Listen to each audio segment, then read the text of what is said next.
with no teams opposed. Owners' meeting still ongoing today as they will meet to vote on banning the Tush push. Early this morning, it was reported that the Lions have withdrawn their playoff reseeding proposal. In the Western Conference Finals, they got started last night with Game 1 for the Thunder as they shellacked the T-Wolves 114-88. Game 1 between the Knicks and the Pacers is tonight with a 7 p.m. tip. For all your foundation repair and your waterproofing needs, you got to go to USSTN.com. Breaking news at once on your home for the Titans and the Vols. This is 104.5. The Zone.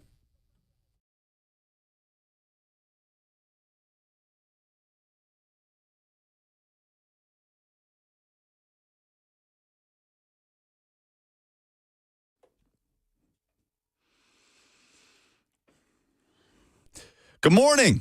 Welcome into 104.5 The Zone on this Wednesday. Lucas Panzica along with Robert Walsh with you until 1 o'clock. Buck will be back Thursday and Friday to finish out the week, but we've got you covered until then. And there is much to discuss. Titans talking leadership as a big emphasis going into 2025. Hit on that a little bit yesterday, but some more meat on that bone, especially as it relates to the Titans rookie quarterback and the expectations on his shoulders this season. NFL owners meetings, important discussions taking place. I hope, for the sake of all football fans, that the tush-push debate is laid to rest once and for all today in Minneapolis. Robert, what do football fans have more fatigue of? Whether or not we need to ban the tush-push, or Bill Belichick and Jordan Hudson, who, by the way, might be engaged, according to the New York Times? To be married, I would probably say the tush push. Because, really? Because it's not, like, there's nothing juicy about it. It's just people whining about this play that no one can seemingly stop, even though the success rate of it dropped by almost 20% last year. Gets left out. With Bill Belichick, at least you get the option of having some good hot goss coming out of it. Like, Oh, what do you mean she signed a new will? There's a new will for Bill? Like, I can, everyone else can say they're checked out of Bill Belichick, but every time there's an update, I scurry to my phone to read whatever the hell just happened. So hopefully they enjoy their, how do you think his son feels? How do you think Steve feels? You think Steve's a little worried? I would be upset, yeah, about everything that, I played catch with this old man. I got barked at in coaches' meetings. Mentored. Told me to stop putting such a big hammer in when I was coaching on the sidelines. I mean, if you're Steve Belichick, you've made a nice career for yourself, but still. Nice career? Steve Belichick would have, I don't want to do this anymore money. If he chose to, he would have, I don't want to do this anymore, and my kids and grandkids don't have to do this anymore if they don't want to money. But now this chick's just coming in here like female Tarzan. I need that money, Bill. I would be upset, but that's just me. I know everybody else is probably tired of talking about it. Bill's will. It all comes back to Bill's will. Apparently, he and Jordan Hudson are engaged to be married. We're not talking about that today. Has nothing to do with football. I'm with the folks that are sick and tired of hearing about Bill Belichick's personal relationship, but understand why it dominates headlines. That is for good reason, I would say. But a lot going on. Conference finals last night. Robert Walsh and his disdain for the Stanley Cup playoffs is something that I simply do not understand, Robert. I feel like we could be in the desert of sports news where nothing is going on except minor league baseball and the Stanley Cup playoffs, and you still would not include playoff hockey in your update.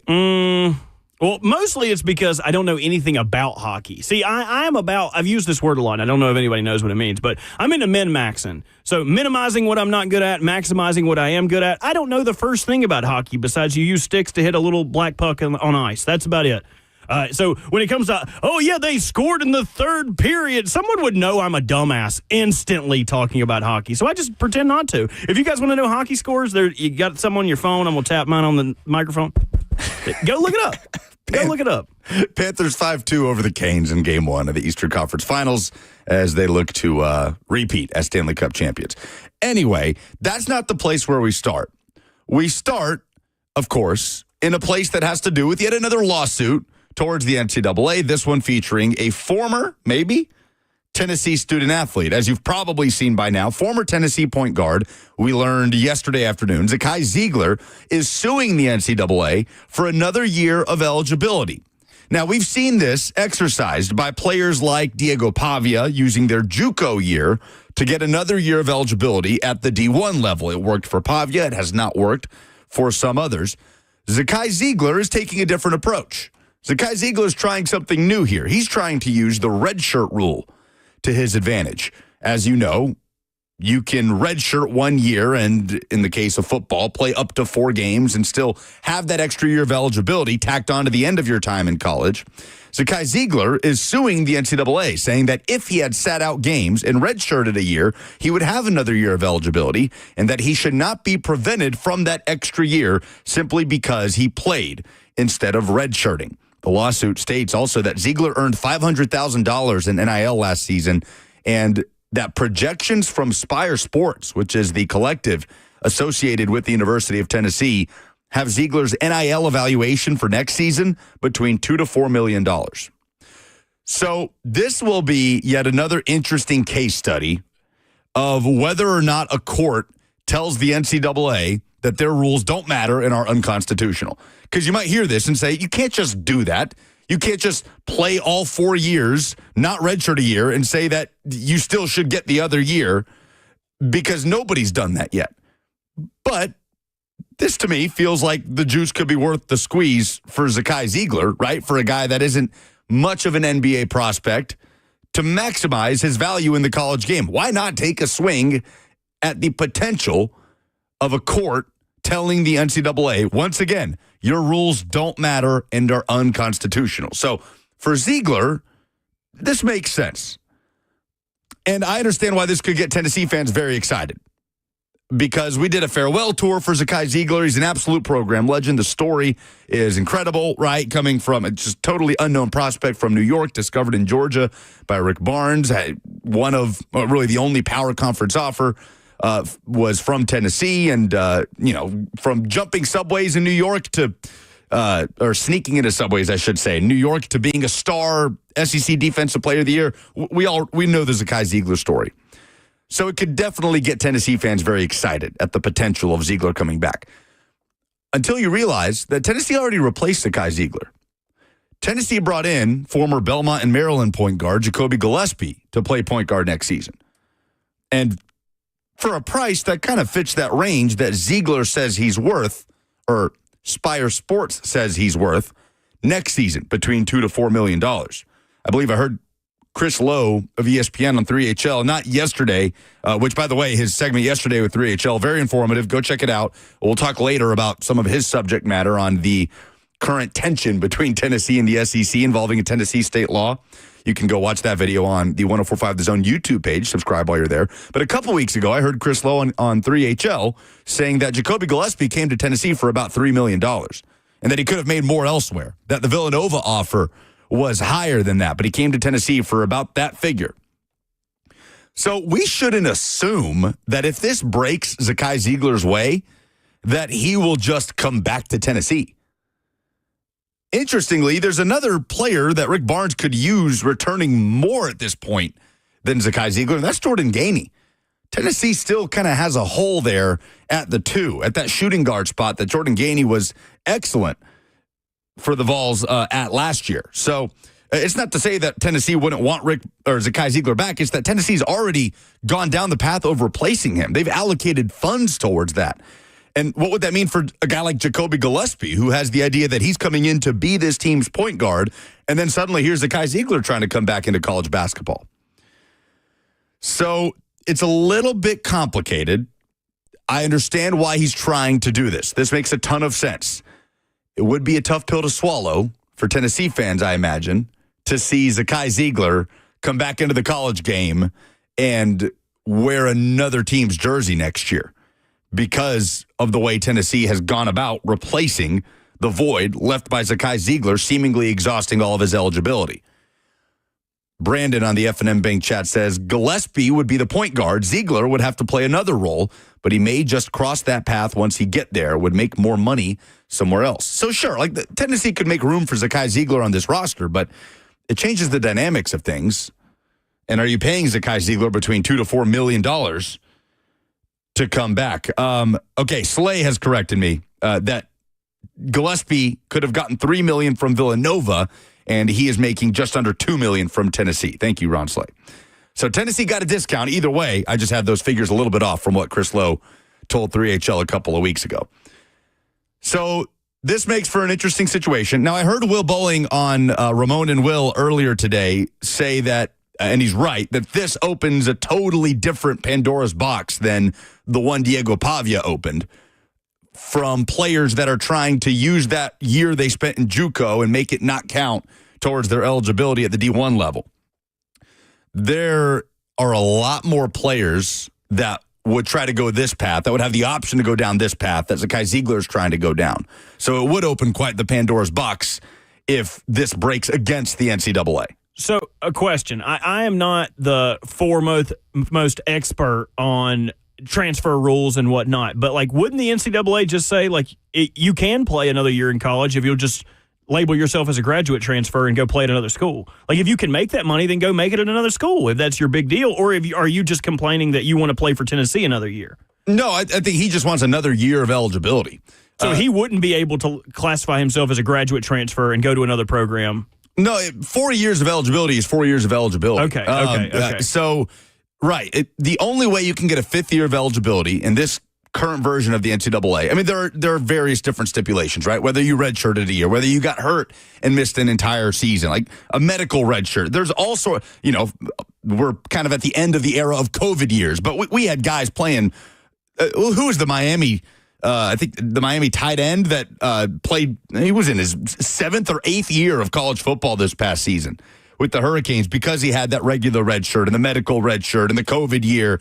There are different avenues to get past 4 years of eligibility, but if you play 4 years, then that's it. You're done. If you don't have the medical redshirt option, if you were not redshirted, and Zakai Ziegler is trying to claim that student athletes should be able to use that 5th year of eligibility, that playing below that redshirt mark, line of demarcation, should not be the only thing that grants you that 5th year of eligibility.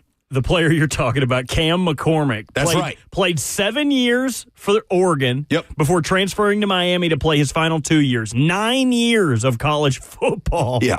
That dude's got kids enrolling in at Miami as well. He's like, hey, do my kids get a discount for going to Miami? Like, we both go here, we can share the classes? Man. Look, with the Ziegler thing, as long as we don't have a collective bargaining agreement, we're going to have lawsuits. Like, these are going to keep coming. And revenue sharing is just going to be yet another Band-Aid on college athletics. And honestly, I think college sports fans are just so tired of having to keep up with this stuff. But this is the place that we're in. Zakai Ziegler's pushing for a 5th year of eligibility, and it could make for some very interesting dynamics if he gets that 5th year. But there's a whole process that has to take place, and we'll see.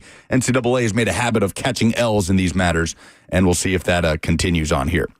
Will the Philadelphia Eagles catch a big loss with the Tush push being banned? We'll tell you the latest that's coming down from owners' meetings in Minneapolis. Coming up next on 104.5 The Zone.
All right, we'll see if this is the end of the Tush Push discussion 2025. NFL owners' meetings happening in Minneapolis. We learned yesterday afternoon that flag football or NFL players can participate in flag football for the 2028 Olympics in Los Angeles. That is now official.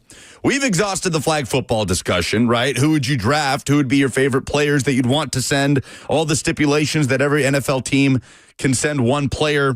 Teresa Walker asked some Titans players yesterday, Van Jefferson, Tony Pollard, if they would have interest as skill guys. And, it doesn't sound like a lot of them gave it much thought. Justin Jefferson certainly did, though. I don't know if you saw that, Robert. Justin Jefferson talking about how much of a dream it would be to win gold in the Olympics. Did you know he is the NFL's world ambassador for flag football?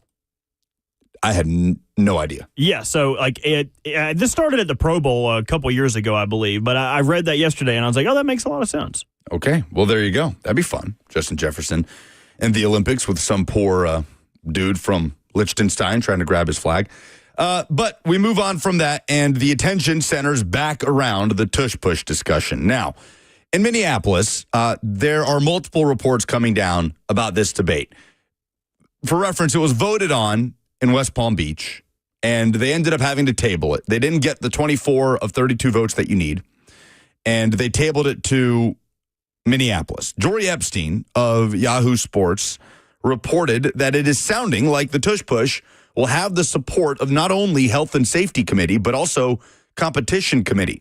Some don't like that the Tush Push looks like a rugby play. Others consider the head-down pushing too great an injury risk. So momentum is building for the Tush Push. Let me make a correction. They didn't officially vote on the Tush Push in West Palm Beach. A debate took place, and they decided to table the vote for Minneapolis. Jordan Schultz of Fox Sports adds that as the vote on the Tush Push nears, it has become clear that NFL Commissioner Roger Goodell is a strong proponent of banning it. And when Goodell pushes for change, it usually ends up happening. One source said today's vote is expected to be a close one. You've got Eagles owner Jeffrey Lurie, according to Diana Rossini, addressing the assembled owners regarding the Tush Push, emphasizing the need to clean up the process, not the play itself. Quote, whoever votes to ban this play is taking liability for putting risk on our quarterbacks. Jason Kelsey's in attendance as well, the former Eagles center, to campaign on behalf of the Tush Push. So this seems to be carrying momentum. And we remind you that the proposal was modified. The Green Bay Packers were the ones who initially put forth this proposal to ban the play. So the initial proposal, to sum it up, wanted to prohibit pushing the ball carrier at the snap. Now the proposal wants to prohibit pushing, pulling, lifting, or assisting a runner in any way other than blocking a defender, which, as we discussed yesterday, theoretically would mean you can't even push the pile in football anymore. Running back burrows under a pile. It's just a big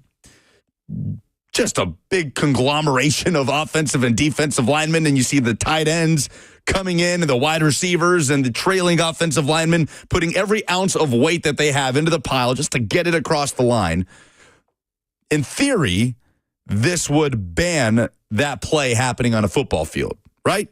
You would think so. And my biggest issue is, again, we're placing something on the referee's plate that is at their discretion. There is I'm sure there will be instances where it is not called. And previously, I thought that was a thing. That if the pile comes back and it starts getting pushed, the referees would blow the ball dead. That's what I thought. And then the coming years, it has been the big group can push and we can rally people into the end zone and there's no flag. As long as they're moving forward, right? At some point, forward progress comes into play. If a pile is stymied and clearly the defenders are trying to push it back and the offense trying to push it forward, at some point there's a breaking point where forward progress is called and the play is blown dead. How many times do we see a play blown dead with a running back left standing, surrounded by mountain men of offensive and defensive linemen in a giant pile? Right, but the big issue is, once again, it's at the referee's discretion. So if some referee doesn't see it, but the letter of the law that it was wrong it's wrong. And with the new replay penalty issue, if the penalty is not called on the field, then it is not reviewable. So there would be instances where you could have, what was it, in Minnesota, Sam Darnold getting, there was a foul in the end zone when he threw it, and they didn't get to come back and look at it. The whole reason we have penalty replay. I just don't like putting more emphasis on the referees to, hey, make sure you get this right. Like, there's so much going on, and it's just one more thing that they have to be scrutinized for. You know what I mean? You know what the funny thing is, too? Let's say the tush push gets banned. Again, all these reports that momentum is building, that Roger Goodell is in favor of it. Let's say it gets banned. And which you were saying before the show, you almost want it to, just so we can stop talking about it. Just so if it doesn't get banned, we don't just get more and more proposals every year trying to find different ways to ban the play. Because you can get creative with it, right? You can get creative in how you shape the proposal to try and get a vote on the table to ban the play. But let's say it gets banned. Is it really going to stop the Philadelphia Eagles from just having the best offensive line and the quarterback that they have in Jalen Hurts and basically finding a way to get the ball across the line of scrimmage on a QB sneak or on the 1 yard line or whatever it might be? Sorry, I was talking to somebody back there. I don't think banning the tush push is going to stop the Eagles from getting a yard when they want to get a yard. Right. Is all I'm saying. I mean, okay, we're just going to do a regular quarterback sneak then. Like, we're just not going to have somebody push on Jalen Hurts. I feel like half the time Jalen Hurts is across the line to gain anyway before Saquon Barkley or whoever gets his hands into his back. So we'll see, man. I think people are tired of hearing about the tush push. Now, the proposal from the Lions to allow wild card teams to be seeded higher than division champions if they have a better regular season record has been withdrawn.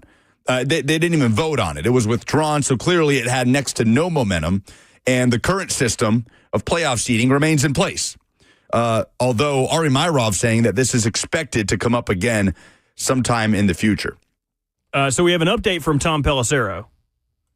The general session of the Spring League meeting has concluded without a vote on banning the tush push, and the debate will continue in a privileged session with only owners. So once again, this has been tabled, and we're going to have to talk about this again. All right.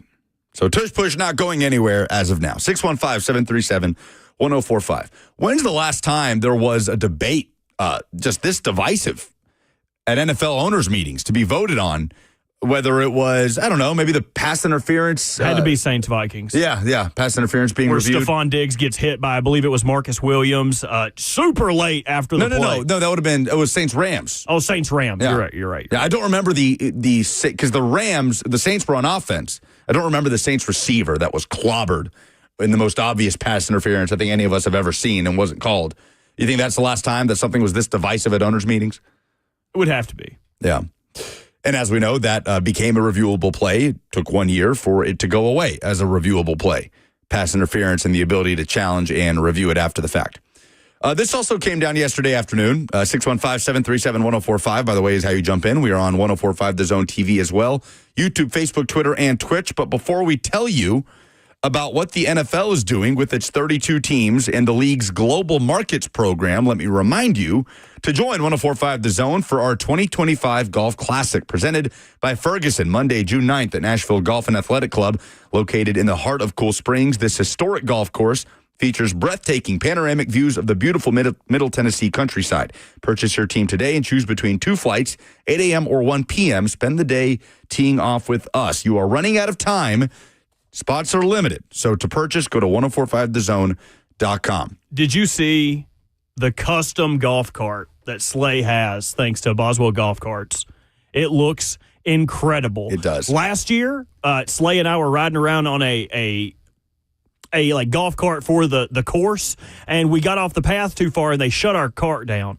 We couldn't move anywhere. We had to get somebody to come out there and help us push it back on the path. This year, no one will be hindering Slay and I from coming around there, haggling y'all when you go off. I'm going to bring an air horn when all y'all are teeing off. Oh, no, don't get off the women's tees. Go back there to the men's, all the way to the back to the pros. I'm going to be there with an air horn, so y'all better be ready.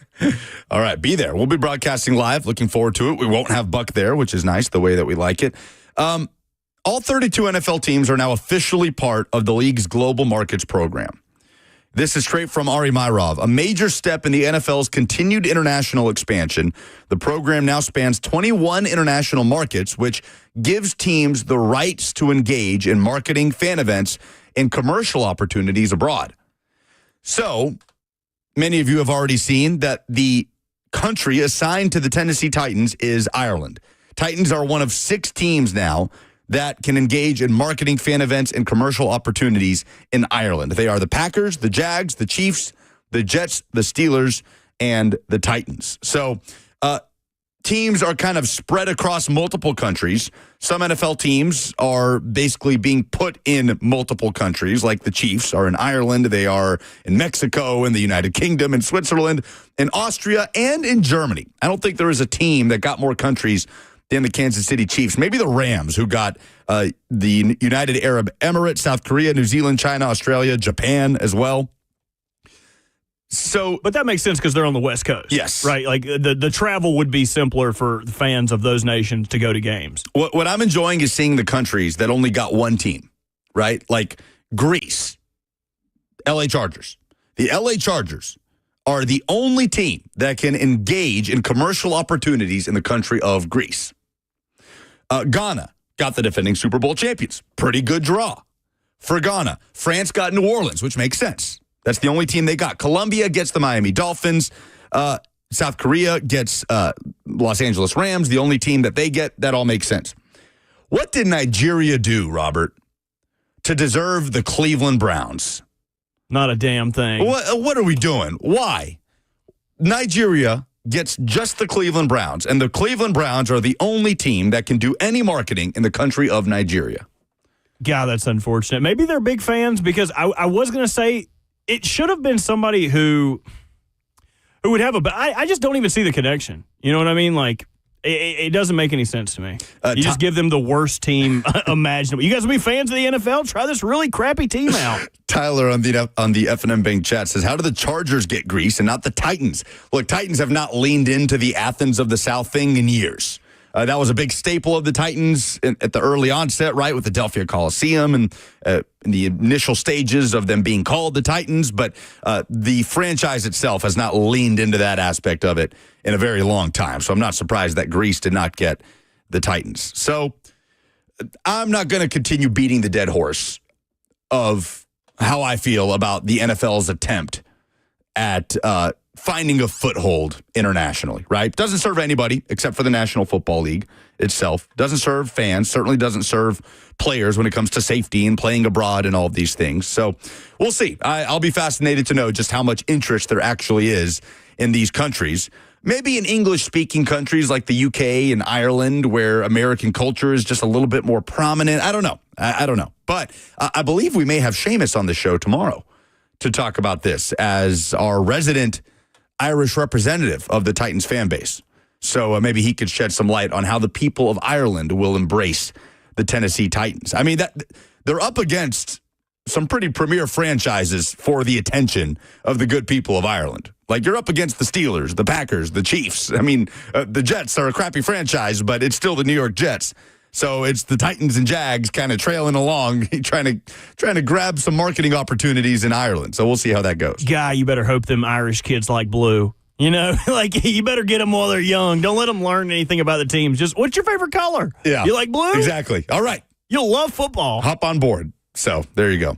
All right. So that is everything happening at NFL owners' meetings as we, again, as you heard from Robert, Tom Pelissero reporting that there will not be a vote on the Tush Push today, and we'll continue to talk about it ad nauseum. We put it to a poll for probably the 100th time. At Lucas Panzica is where you can vote. Should the Tush Push be banned? I continue to think that the general consensus is no.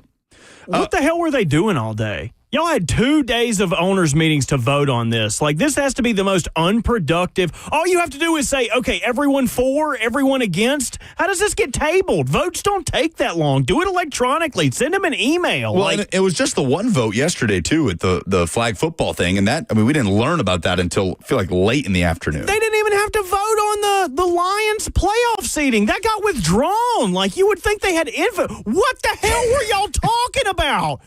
What were you doing? Everybody wants to talk about the Tush Push. Everybody just hung over? The Philadelphia Eagles front and center there. Speaking of the Eagles, we did not really get to this.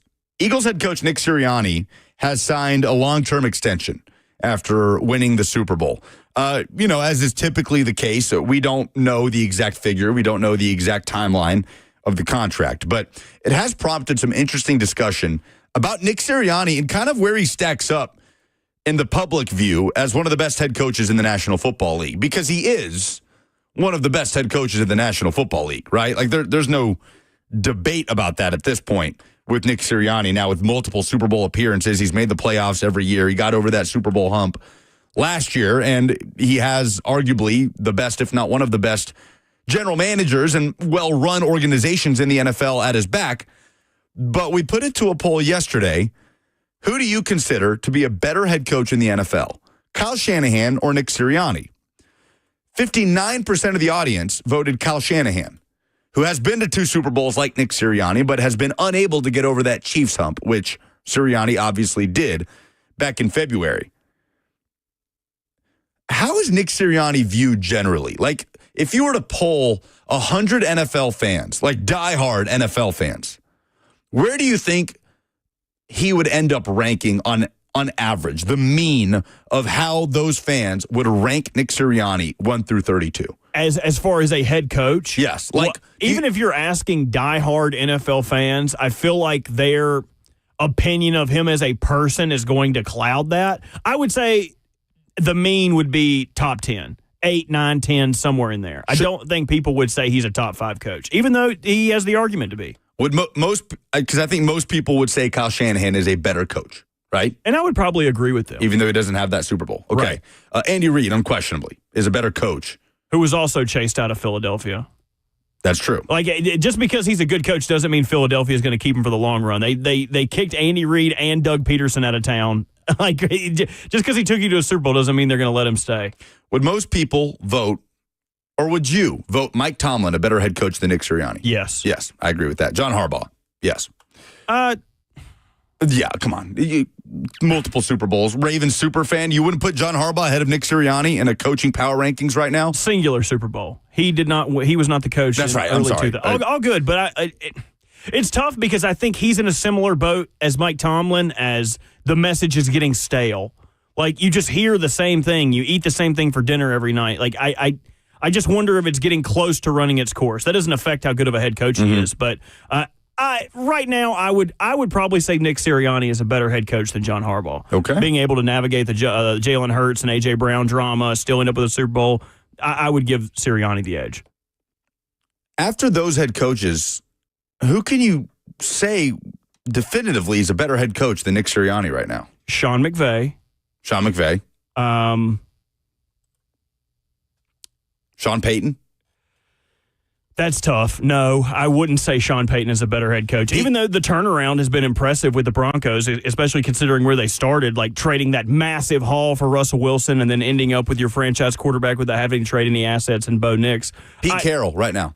No, not better than Nick Sirianni. I just think it's interesting. And look, it's a guy that we felt like was on the hot seat at the beginning of not last season, but the season before. Dan Campbell. Is Dan Campbell a better coach than Nick Sirianni?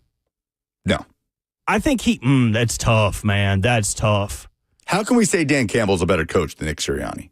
I would say that he gets more out of his roster than Nick Sirianni does. Nick Sirianni has a super team built to destroy everyone, like arguably the best roster in the NFL. Last year, the Lions had a ton of injuries. We're still in every game. We're still whomping everybody. His ability to turn Jimmy's and Joe's and running jam and jelly and whatever that old adage is about players, I would give the edge to Dan Campbell because of his rah-rah ability. Not saying Nick Sirianni doesn't have it, but if I was picking a head coach, I would rather have Dan Campbell because I wouldn't want to deal with Nick Sirianni, but that's just me. Who do we give the edge to between power conferences and the University of Tennessee? There's a bit of a standoff happening based around a state law in Tennessee, and we'll tell you about it next.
SEC baseball tournament happening in Hoover. As originally scheduled, Tennessee would have been playing right now. They were set for a 9:30 first pitch against the winner between Bama and Mizzou, which ended up being Bama. Things got pushed around due to weather. By the way, I hope everybody was safe. I know we had some threats of severe weather and tornadoes. Luckily, nothing too devastating in the area. But nonetheless, hope everybody was wary of what was going on last night. So Texas A&M and Mississippi State, that matchup got pushed to today, bottom of the third. A&M about to run rule Mississippi State. It's 8-0. Tennessee will throw first pitch against Alabama coming up at 1 o'clock right after the show. So we will not carry the Vol Network broadcast live on the Zone, but I'm sure every show will keep you updated throughout the course of the day right here on the Zone. Welcome back to the Buck Rising Show with No Buck Rising, how we like it, fueled by Hattie B's Hot Chicken, the best hot chicken in the world. A quick detour before we come back to this situation between Tennessee and the SEC. This involves Vanderbilt as well. It involves a state law directed towards universities within the state of Tennessee. And there's a bit of a standoff happening right now with revenue sharing coming down the pipe.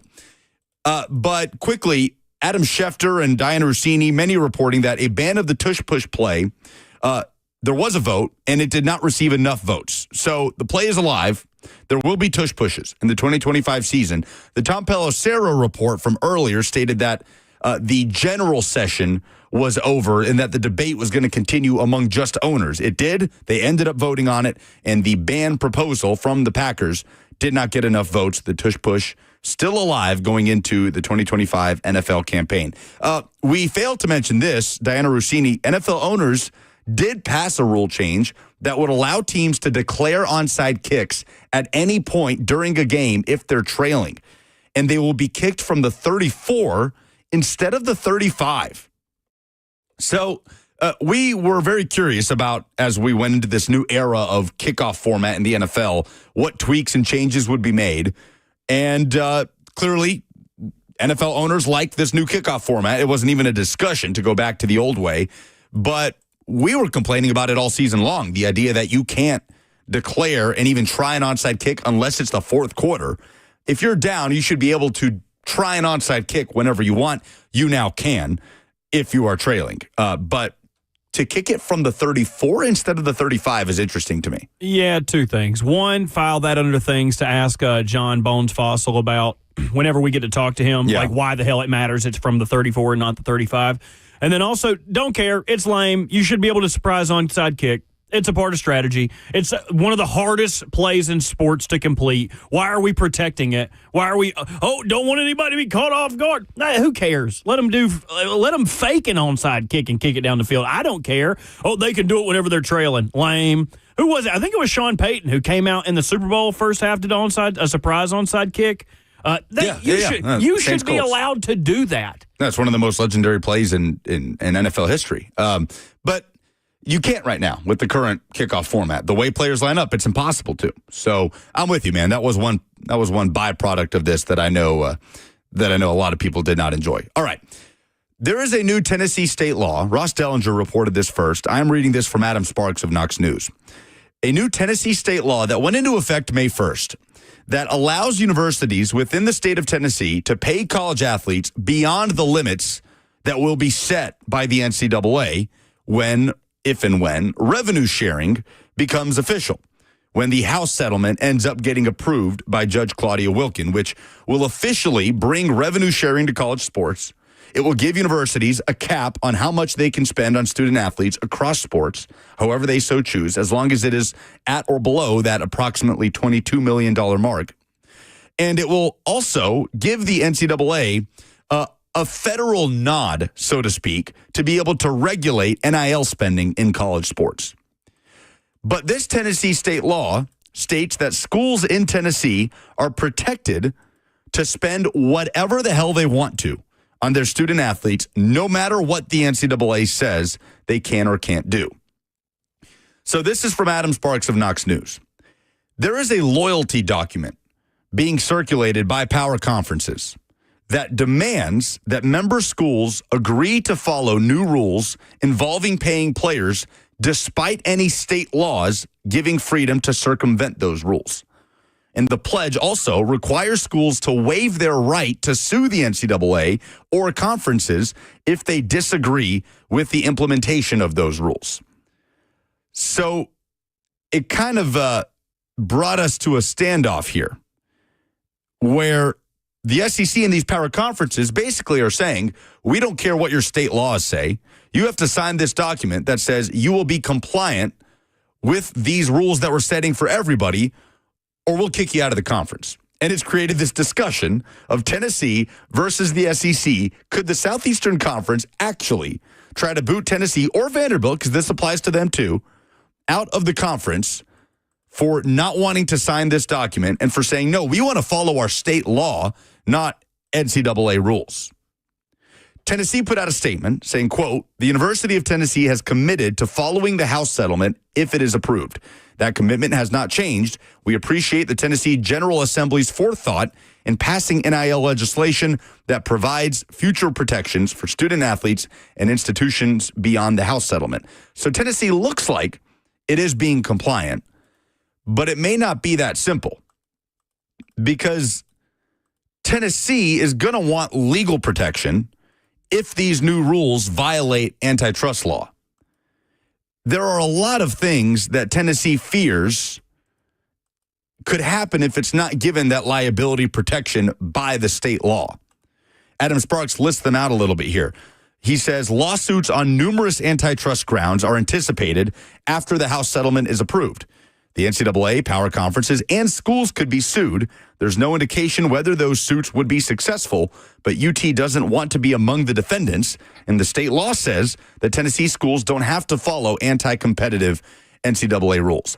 This is going to get so complicated, and Ross Dellinger added today that the affiliation agreement is going to be on the agenda at Big Ten, SEC, and Big 12 meetings this month. Basically, this agreement that all member schools have to sign that say, we will be compliant, we will follow along with whatever comes down from the House settlement, so the playing field is as even as it can be, and we don't get to skirt these rules set by the NCAA through this settlement via state law. Dellinger reports the agreement is tethered to new Power 4-led College Sports Commission, which assumes rev share enforcement. And he has his story at Ross Dellinger is where you can find it. My biggest question in all of this is, okay, the House settlement happens. We have revenue sharing in college sports. Great. The NCAA can now regulate how much schools are spending in NIL on different positions based on fair market value. But that is such a large umbrella. Now we're saying the NCAA can regulate NIL. There are so many different offshoots of that, and I understand why schools like Tennessee are saying, maybe we don't trust the NCAA to regulate NIL when we have a state law that gives us an out to circumvent those regulations. But power conferences are saying, no, you can't do that, or we will kick you out. So this is a fascinating conundrum that we're in. And I'll repeat what I said in the opening segment when we're talking about Zakai Ziegler looking for a fifth year. As long as we do not have a CBA, a collective bargaining agreement, there will be lawsuit after lawsuit after lawsuit. This is going to be another Band-Aid on college athletics. And I feel like at every twist and turn, Robert, in this ridiculous world of college sports we're in, we keep wondering what the breaking point is going to be in terms of driving fans away. And typically, we always come back to the fans are always going to be there. The stadiums are always going to sell out. The ratings will be sky high. Fans love their programs more than they hate the current state of college athletics, right?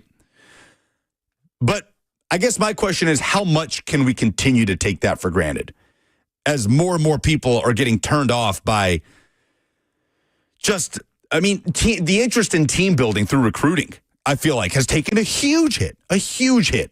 So what's next, right? Because it's not going to be overnight where suddenly a football season comes along and SEC stadiums are half full because fans are tired of this discourse around college athletics. It's going to be gradual, but it's a hard conversation to have because it almost is counterintuitive to us trying to make progress in the sport when we have this safety net of, well, people are still going to watch the games and the money will be made no matter what.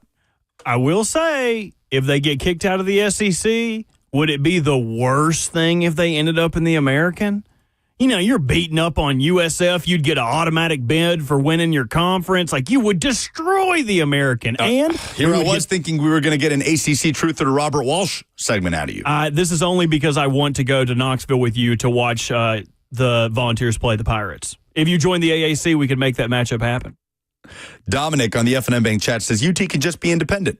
It works well for Notre Dame. They can play whoever they want to play and get away with more bags of money. Do you see the Notre Dame-USC rivalry is dying? I didn't. That's a shame. Dominic says, can't put the cat back in the bag. The players will form a union if you try to cap their ability to make money. We've got a good old-fashioned standoff here, and we'll see how compliant Tennessee ends up being. I do know that no matter how the history is written of how the NCAA botched college sports as a whole and the effect that NIL has had in every evolution of this thing, whether it's the House settlement or the federal government, the Supreme Court getting involved, Nick Saban meeting with Donald Trump to form a coalition.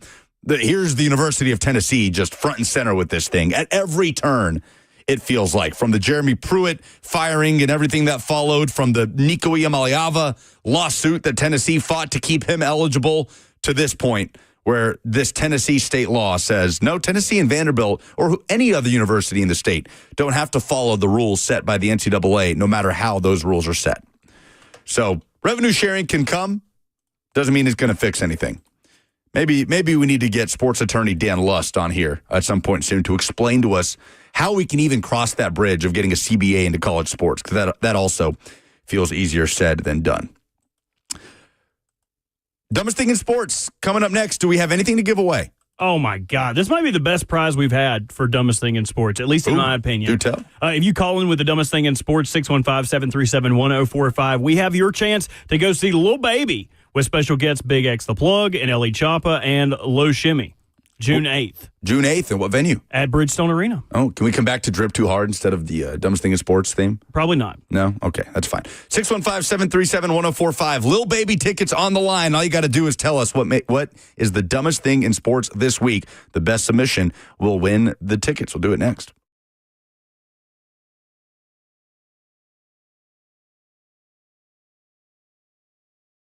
Two Rivers Ford announces employee pricing for everyone. Every tradesman, every dad, every rising star.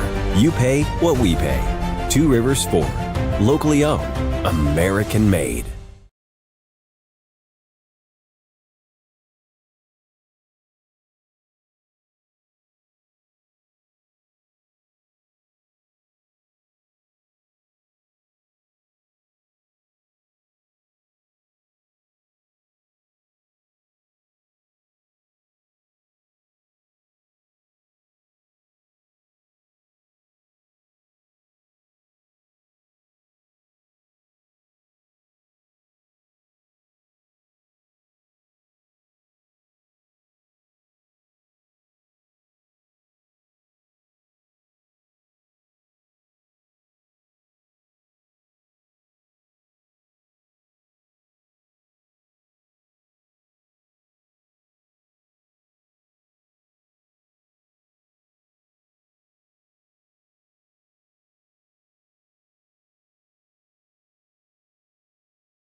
11 o'clock. Good morning from the 104.5 The Zone studios. I am Robert Walsh. Brian Callahan spoke to the media yesterday discussing what they learned in making Will Levis the day one starter last year and how that impacted their decision with Cam Ward this year. Yeah, I think we're all parts of, our experiences lead us to how we operate, and you live and you learn through some of them.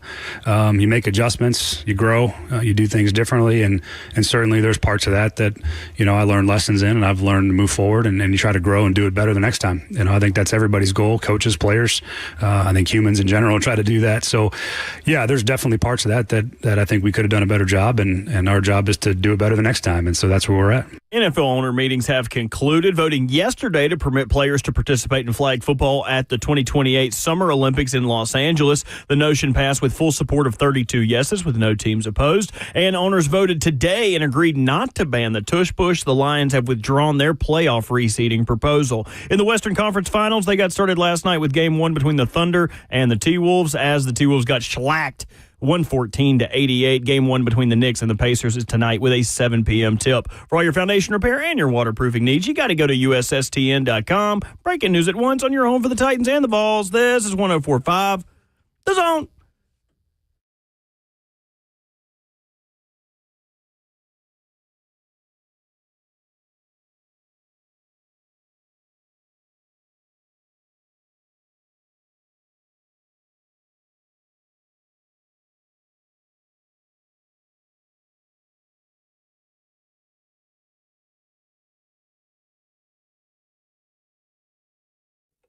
What happened?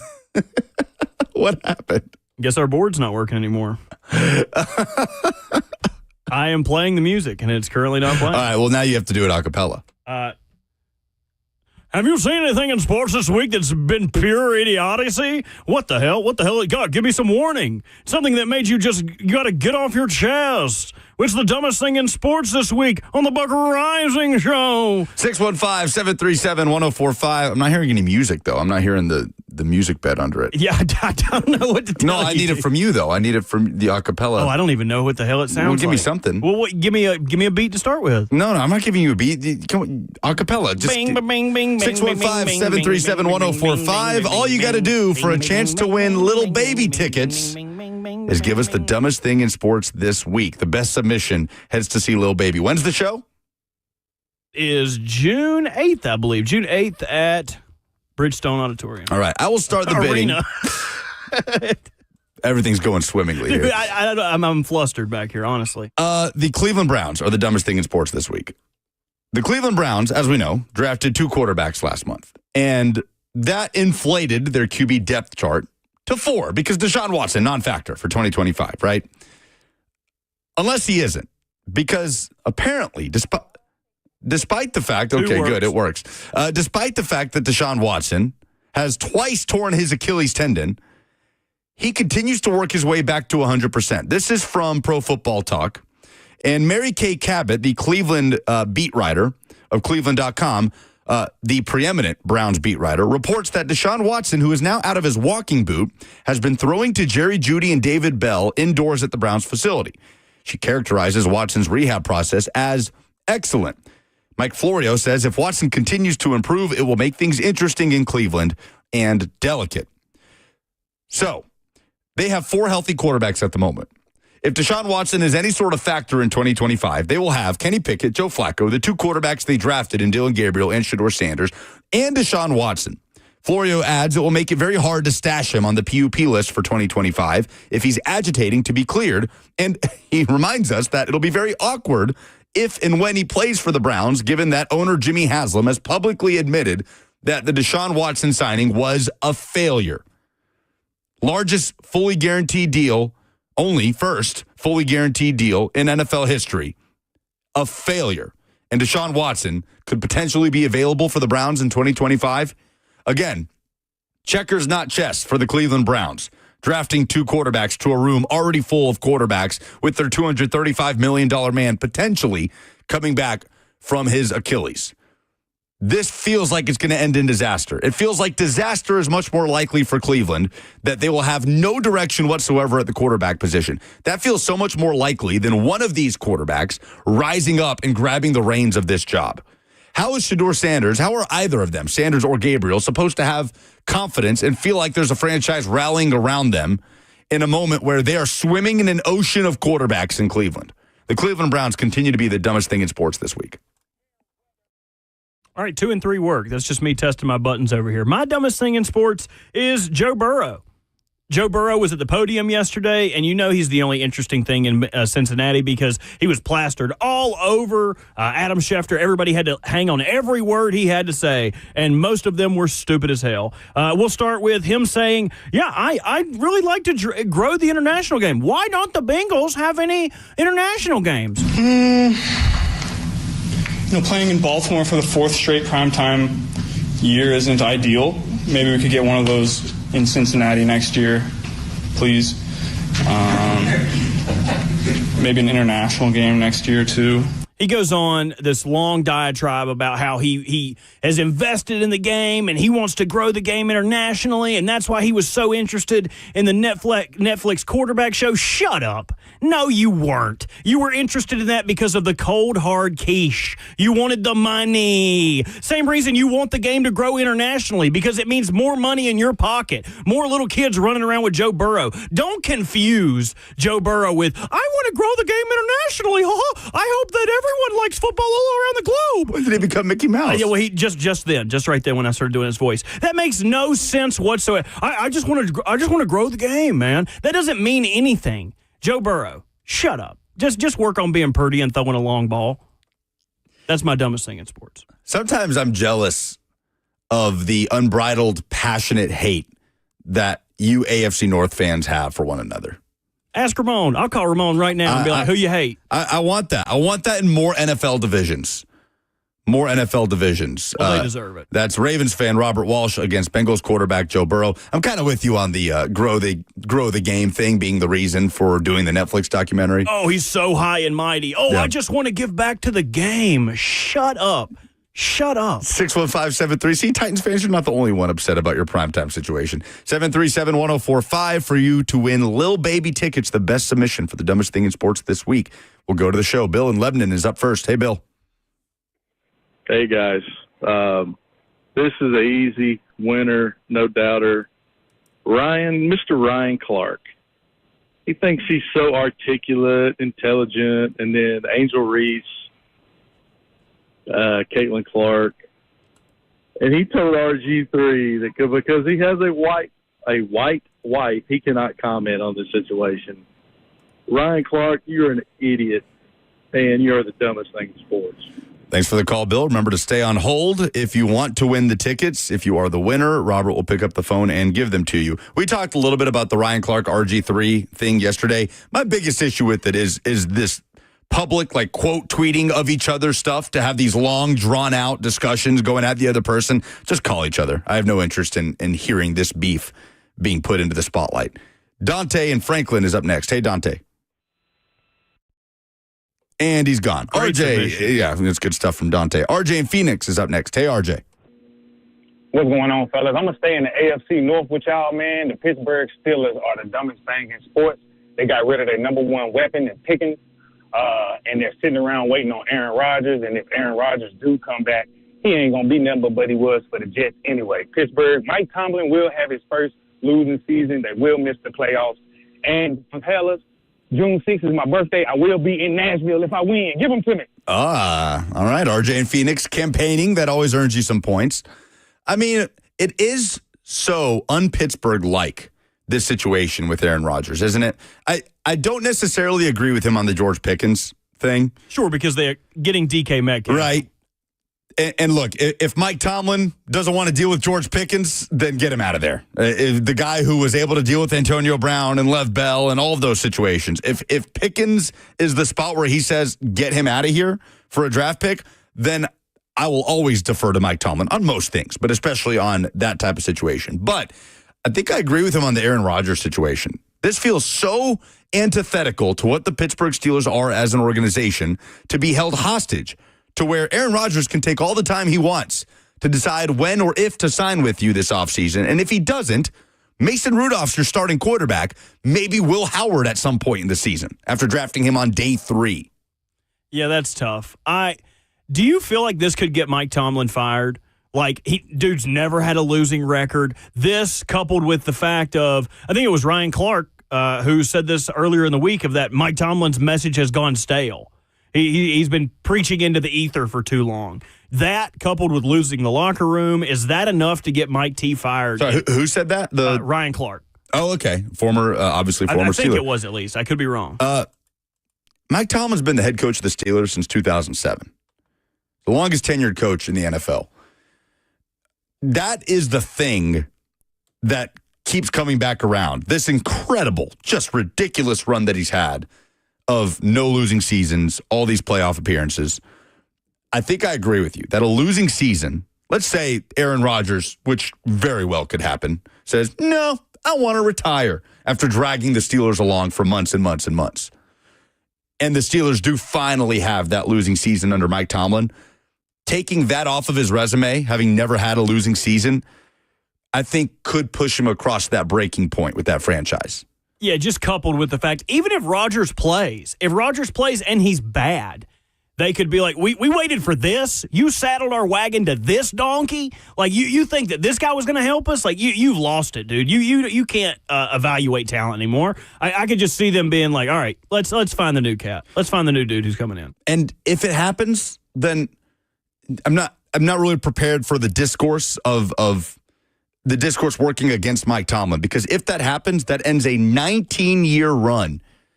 19 years is so unfathomable in today's NFL to be the head coach of one organization with the Super Bowl, multiple Super Bowl appearances, a Hall of Fame run for Mike Tomlin. It has to end at some point.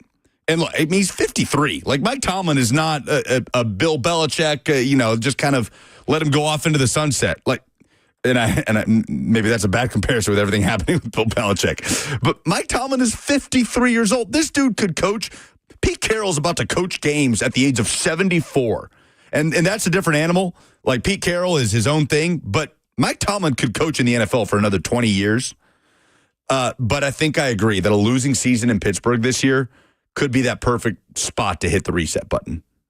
I got to go with RJ. Let's give the tickets to RJ. But he'll be in Nashville, too. RJ always calling in from Phoenix, and he'll be in Music City. RJ, you're headed to Lil Baby. Coming up next, there is a projection being put out there by ESPN for what Cam Ward's numbers will look like in 2025. I'll tell you what that is and what expectations should look like for the Titans rookie quarterback next on 104.5 The Zone.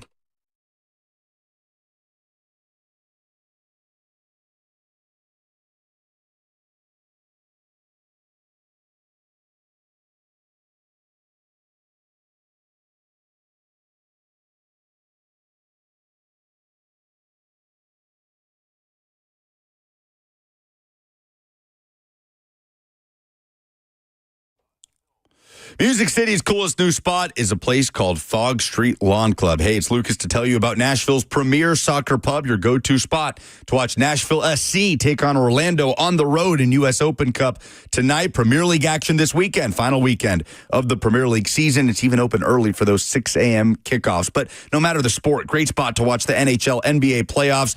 Fog Street Lawn Club, make sure you won't miss a moment. You'll never get bored. Go check out the rooftop. It's the best rooftop city view of downtown Nashville that you will find. You can play British-style lawn bowling or cornhole for free on the rooftop with the purchase of anything from their incredible British pub-style menu.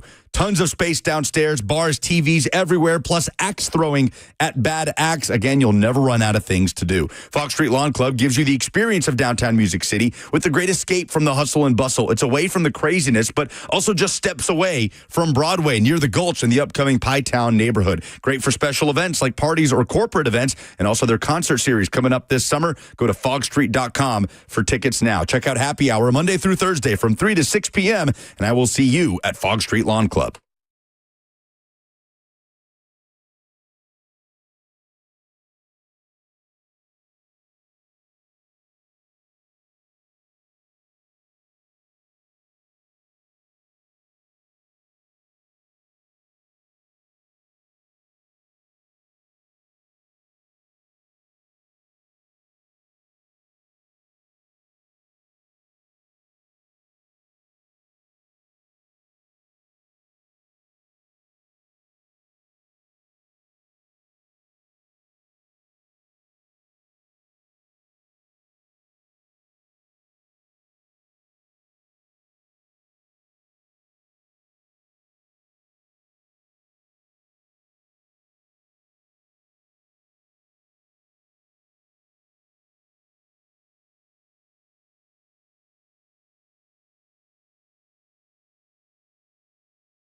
How are you gauging expectations for Cam Ward in 2025? What to you constitutes a successful season for Cam Ward? Is it wins? Is it hitting some sort of benchmark in numbers, passing yards, touchdowns, interceptions, completion percentage? How much context do you need to see around those numbers? Everybody can kind of have their own version of this answer. And if you have yours, 615-737-1045 is how you jump in. Welcome back. We're with you until 1 o'clock, fueled, of course, by Hattie B's Hot Chicken. Robert Walsh and myself, Lucas Panzica, while Buck will return tomorrow and Friday. Because Mike Clay of ESPN, this is great offseason fodder for us, has projected the 2025 NFL rookie leaders in 10 different stat categories. And, of course, we'll hone in on passing yards and touchdowns. Now, quickly, he kind of prefaces this by saying, these team and player projections are my own, compiled through a process that is both quantitative, league, team, coaching, and player trends, and qualitative, projected depth chart placement and role. Missed time due to injury is factored in, with running backs generally maxing out at 14 games and other positions at 15. So keep that in mind. He's not, just because of the injury rate in the NFL, he's not going to project anybody to start more than 15 games. So passing yards and touchdowns for NFL rookies, he has Cam Ward at the top of this list, and it shouldn't be surprising. It's interesting, Robert, the difference between local and national spotlight on Cam Ward. And I'm not talking about, national media doesn't care about the Titans. Please, let's not relitigate that and the Titans having no primetime games. I'm simply talking about, for the people that are paying attention, the way that he's judged. Like, is the national generic NFL fan, or let's say national media member, going to judge Cam Ward differently in year one than Titans fans will? Maybe the person with a more bird's eye view on the Titans roster that doesn't have as much of an intimate knowledge of what the Titans did to surround Cam Ward this offseason, is that person going to have a different barometer of success for Cam Ward in 2025 than for Titans fans who, like it or not, as we get closer to the season, are going to have optimism kind of go up a notch the closer we get. That's just what happens, right, in the NFL. Like, it's very rare for a team to overhaul the quarterback position to make the moves the Titans made and fans not go into a season with the best case scenario in mind. Even if that best case scenario is 7 wins and just being in the hunt for a playoff spot, that's just human nature. I think the bird's eye national view of the Titans isn't going to have that sort of optimism built in that just naturally occurs within a fan. So maybe their barometer for success for Cam Ward would be slightly lower, if that's fair to say. Either way, Mike Clay of ESPN projects Cam Ward in 2025 to play 15 games, to throw for 3,392 yards and 20 touchdowns, to lead all rookie quarterbacks in that category. Second, he has Tyler Shuck of the Saints playing 13 games. I mean, it's basically his job at this point, with Derek Carr suddenly announcing his retirement. He projects Shuck to throw for 3,020 yards and 13 touchdowns. Then Jackson Dart, and then Dylan Gabriel and Shedeur Sanders. I love, Robert, that Mike Clay is projecting quarterback chaos for the Browns next year. He's got Dylan Gabriel playing in 5 games for the Browns and Shedeur Sanders playing in 4 games for the Browns, which we could all see happening, right? Just revolving door of maybe it's starting with Joe Flacco, and then at some point Flacco's struggling so much that you got to put one of the rookies in, but which rookie are you putting in? Does it have to be Shedeur Sanders? I don't think it has to be. I mean, he definitely will create the most noise of the one that fans will want to see, despite the fact that he was drafted 2 rounds after Dylan Gabriel. Sure, but is that what Stefanski wants? I feel like Stefanski's like, don't look at us. Like, I'm hideous. Don't look. Don't watch us. Don't look at me. Talk to me next year. What a mess. What an absolute mess in Cleveland. I digress. So that's the projection for Mike Clay. And I'm almost hesitant to ask this question. Is that good enough for you? Cam Ward throwing for almost 3,400 yards and 20 touchdowns. Because I do hate doing this. I hate setting that generic marker of a number of pass yards thrown, touchdowns, interceptions thrown, with a blind eye towards the context of what happens throughout the course of a season and saying, nope, if he doesn't hit this, it's a success, or it's a failure. If he does hit this, it's a success. That's not the way we need to go about this. But for the purposes of this discussion, do you have a number in mind? And does it line up with what Mike Clay is projecting for Cam Ward in 2025. Again, 3,392 pass yards and 20 touchdowns in 15 starts. I will present to you, because my answer is no. I refuse to look at that and say if Cam Ward doesn't reach that number, then it's a disappointing season for the number 1 overall pick. I refuse to do that.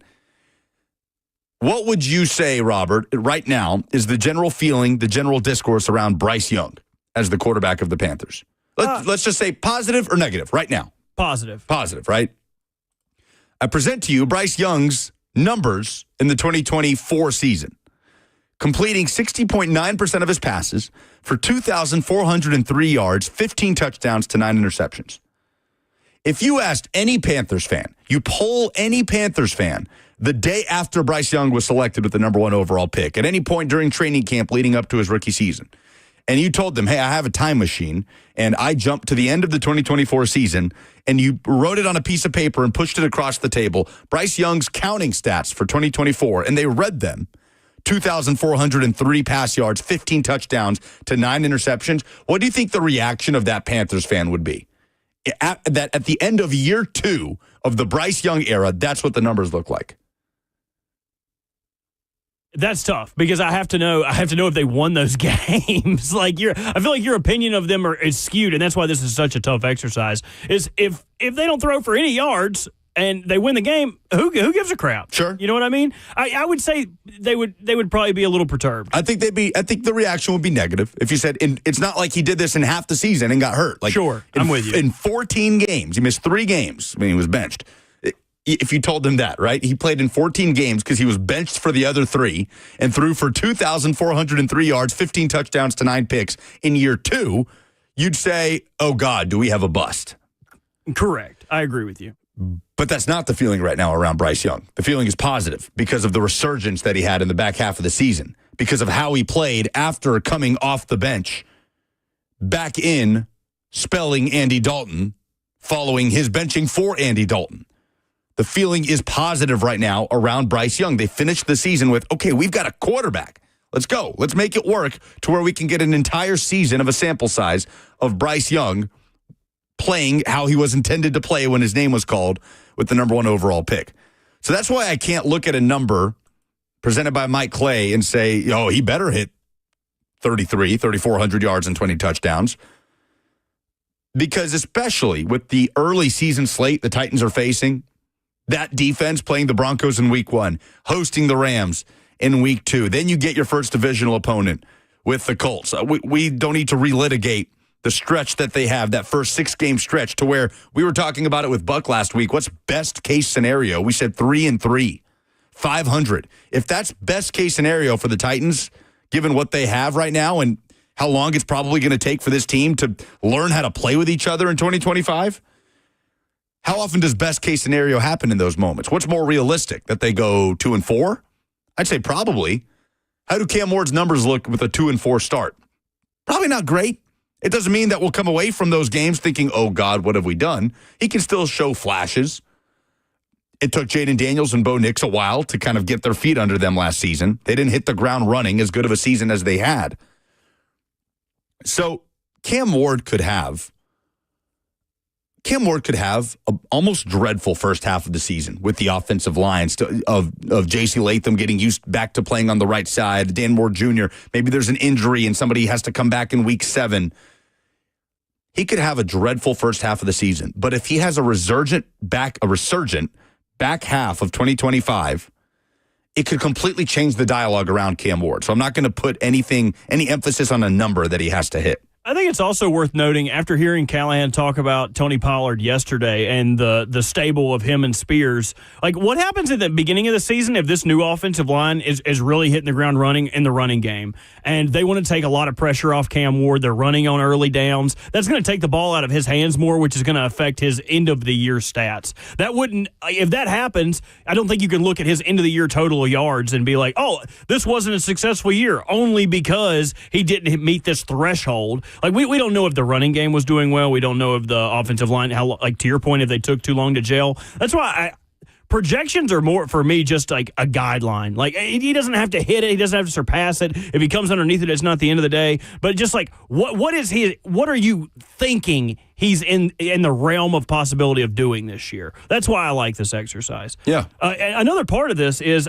he actually breaks down the entire NFL, every position, and projects, like, for defensive players, sacks, tackles, interceptions, forced fumbles. And I was going through the Titans at every position, and I landed on linebacker. And I wonder if Mike Clay is tipping his hat as to who he thinks could win the number 2 linebacker spot for the Titans. So Cody Barton, obviously, is number 1. He's projected to have 110 tackles. That's 4 more than he had last year with the Broncos. Otis Reese and Cedric Gray both have below 40 tackles. He is projecting James Williams to have 61 combined tackles, which would make him the second linebacker in that platoon. That would be a large jump for a guy who last year we were talking about converted safety, moving a linebacker, playing a new position. If he could come in year 2 and supplement that and be your number 2 linebacker, that would be a huge feather in the cap of the Titans to say, okay, we might have a guy that we just drafted and developed to play a spot, something that they haven't had on the defense in a minute. Most of those guys have failed forward, like Roger McCreary, inevitably landing in that nickel spot. If James Williams ends up being the number 2 linebacker, that is a pretty cool cat then. That is the most wide open competition on this roster. Has to be. In training camp. The most wide open by a large margin, right? Because you look at the other roster holes. I mean, you wish you had enough pass rushers to say that was a wide open competition, right? You got who you got. Femi Oladejo is going to have to play in 2025. He's going to have to make an impact if you want any hope to affect the quarterback off the edge in 2025. Looks the part, raw prospect. We've had all those discussions, and we'll talk more about it, by the way, today at 12:20 with Jordan Reed. I'll be fascinated to see what he thinks about Femi Oladejo and his potential to make an impact in 2025. But there is no more wide open roster spot up for grabs than the linebacker position. Sitting there next to Cody Barton, whether it is James Williams, who Mike Clay is projecting will get the job and, like you said, be second on the team in tackles, whether it is Otis Reese, whether it is Cedric Gray. I mean, we can go on and on with this. Anthony Orji picked up off waivers. Wide open, the linebacker spot. So it's interesting to look at these projections. He projects at the receiver spot for the Titans, Calvin Ridley, unsurprisingly, to lead the team. His projection for Calvin Ridley this year, 62 catches for 970 yards and 6 touchdowns. Falling short of that 1,000-yard season threshold. Yes. Which might not be such a bad thing, right? If Calvin Ridley does not hit 1,000 yards, that could go one of 2 ways. It could mean that Calvin Ridley has fallen off, that Calvin Ridley was unable to connect with Cam Ward the way that we expected them to. It could also mean that guys like Tyler Lockett stepped up and gave you something. And his projection for Tyler Lockett is to be the second lead receiver on this team with 43 catches and 463 yards to go with 3 touchdowns. Staying with the receivers, another interesting projection on his write-up here. He has DK finishing with more yards than Iamaner, which I don't think a lot of people would have.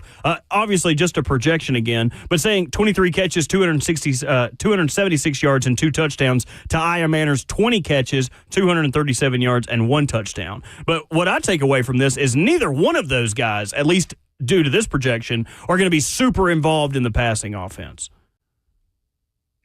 It'll be interesting to see which one of them has to be, right? One of them has to be involved. You cannot move forward with Calvin Ridley, Tyler Lockett, and Van Jefferson as the only receivers that you can trust. Either Chimere Dike or Alec Iamaner, if not both, will have to rise to the occasion at some point this season. You're going to need both of those guys to grow up quick in a way.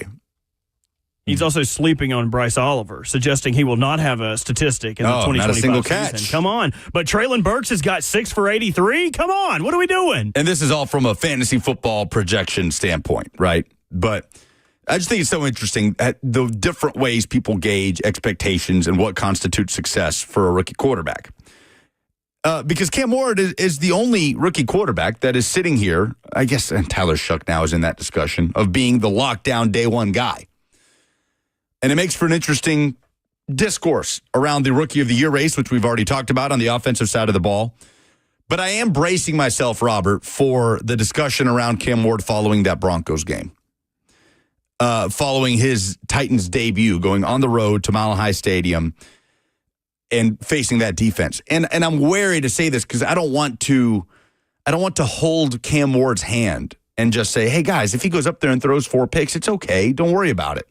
That's not what I'm trying to do, but expectations can be measured, right, for a rookie quarterback going on the road into that environment against that defense in week 1. Because we've seen it swing the other way in recent Titans history. I mean, the last 2 debuts of potential Titans franchise quarterbacks, Marcus Mariota and Will Levis, were literally record-setting, right? Marcus Mariota, Will Levis, and then who's the other? Fran Tarkenton, the only quarterbacks to throw 4 touchdowns in their starting debut. What a list that is. We all remember Mariota, 2015 in Tampa. Marcus against Jameis Winston. He threw for 209 yards, 13 of 15, 4 touchdowns. Crazy efficient. And you're like, oh, we have something. Oh, this team could be better than we think, sooner than we think. And then I think they lost 6 straight games after that. Will Levis, we all remember Will Levis, 2023 against Atlanta, 19 of 29, 238 yards, 4 touchdowns. And we know what's happened since then. So let's please not use week 1 with a ton of weight to evaluate Cam Ward the same way we used it to evaluate Mariota and Levis, and we saw how it broke the other way. Last thing on these projections before we pivot. Looking at Will Levis's projections. Still projected to throw 2 picks next year. Oh, now that's just mean. That's just cruel. Come on, what are we doing? Why does he got to take shots? Yeah, what are we? Come on, man.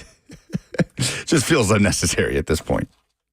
What is necessary is for you to come hang out with us at our Split Happens Bowling Bash with special guests and you, the listener, Thursday, June 26th at King's Dining and Entertainment in Cool Springs. It's going to be a great night of bowling, food, drinks, prizes, and more. It will benefit Home Street Home, but admission for you, totally free. All you got to do is RSVP now at 1045thezone.com. We'll be there hanging out, bowling, having a good time. We did not do this event last year. We did a couple of years ago, and we took Buck's name off of the event, which is the best part. It should make it even more enticing. So the Split Happens Bowling Bash, again, Thursday, June 26th at King's Dining and Entertainment in Cool Springs. RSVP now at 1045thezone.com.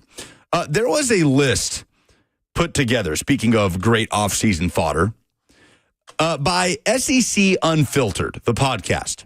Every SEC team's biggest villain over the last 25 years. And I'm fascinated by this list. I have some objections to it. We'll talk about it next.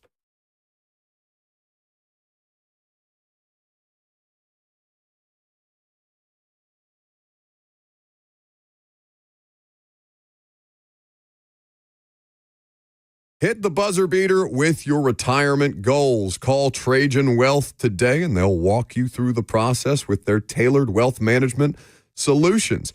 The simple truth is that there is more to retirement planning, for example, than simply calculating your expenses. Trajan Wealth can help you design a strategy based on realistic options that align with your goals and with your circumstances. If you're interested in wealth management that's designed to protect, maintain, and expand your financial portfolio, then Trajan Wealth is here for you. They offer retirement income planning services that start with an in-depth understanding of your short and long-term goals. So call Trajan Wealth today to learn more about these strategies. 615-270-5000. That's 615-270-5000.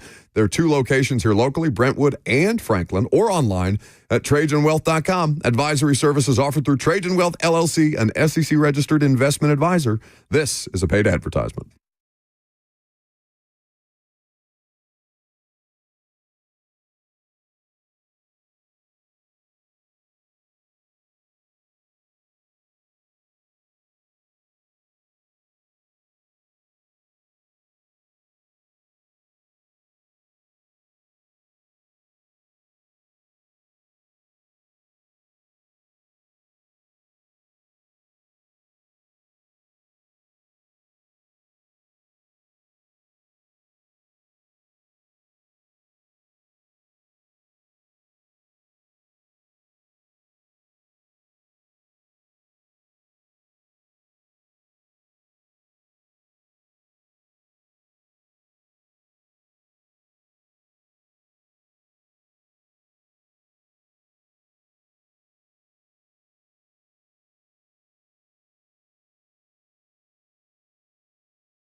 We have a final tally on the Tush Push vote at NFL owners meetings in Minneapolis. Welcome back. The Buck Rising Show with no Buck Rising, just how we like it. I'm Lucas Panzico with Robert Walsh until 1 o'clock, fueled, of course, as always, by Hattie B's Hot Chicken. That does not change. The best hot chicken in the world.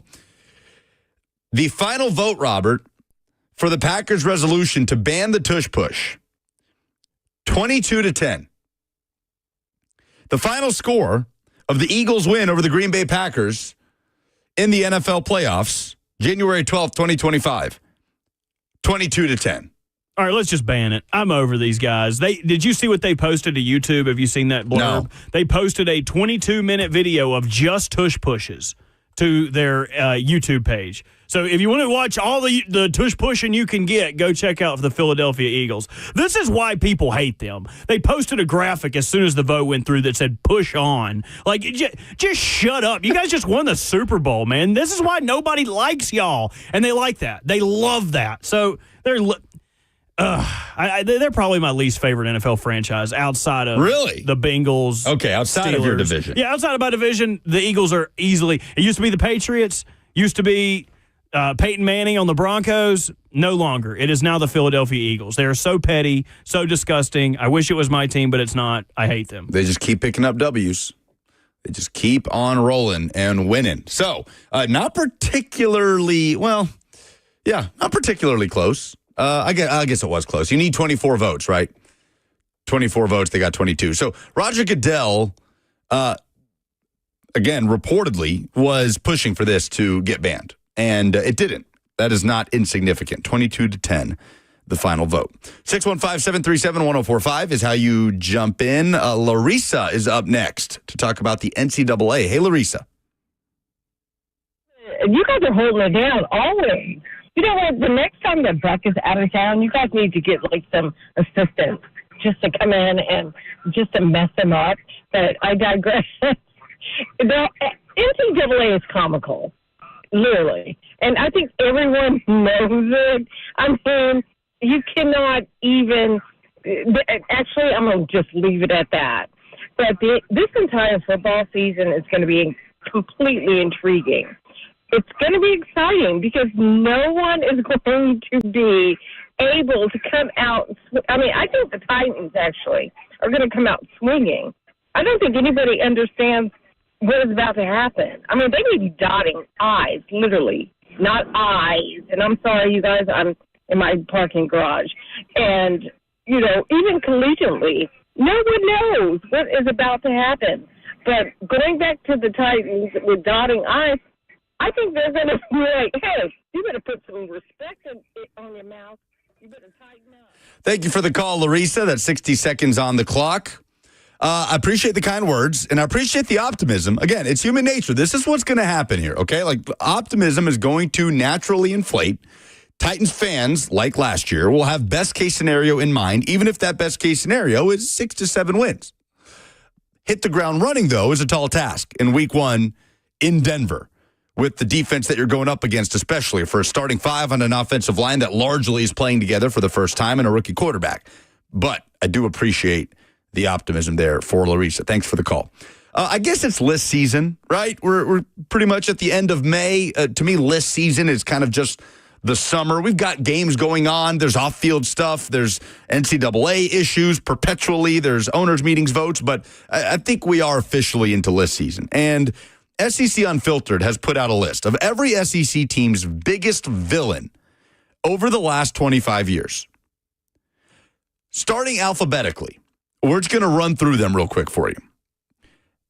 Alabama, SEC Unfiltered, has Alabama's biggest villain as Philip Fulmer over the last 25 years. I see that, and that's a pretty good problem to have if your biggest villain is a coach that has not coached a college football game since the year 2008. So I have no real disagreements with that. I feel like I would say Hugh Freeze because he was the only one that was a real pain in the side of Nick Saban during his days at Alabama and the Iron Bowl matchups. But Philip Fulmer had a lot more success against Alabama over the last 25 years than Hugh Freeze did. So I will acquiesce to that. Arkansas, Jessica Durrell. Robert, do you know who Jessica Durrell is? No coup. Is that No, it's not. Go ahead. No, it's okay. It's not a good joke. Don't make me do it. Okay, I won't. Buck would make you do it. Let it I be know known. he would. Jessica Durrell is the woman, the staffer on the Arkansas Athletics staff directory, basically, that had an affair with Bobby Petrino and was on that motorcycle the day that he crashed and had to do a press conference in a neck brace.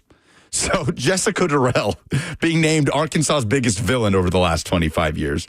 Again, I don't terribly disagree with, although Chad Morris did a lot to plunge Arkansas into the depths. For Auburn, Nick Saban, easy. Biggest villain for Auburn over the last 25 years. For Florida, it's Kirby Smart. Okay. For Georgia, it's Alabama. Alabama absolutely is the thing that has prevented Kirby Smart from winning more than 2 national titles as the head coach at Georgia. For Kentucky, it's John Calipari. Do we agree with that? That Coach Cal, the biggest villain to Kentucky over the last 25 years for leaving? I completely disagree with that. I think Kentucky fans wanted him out. He brought them a national title.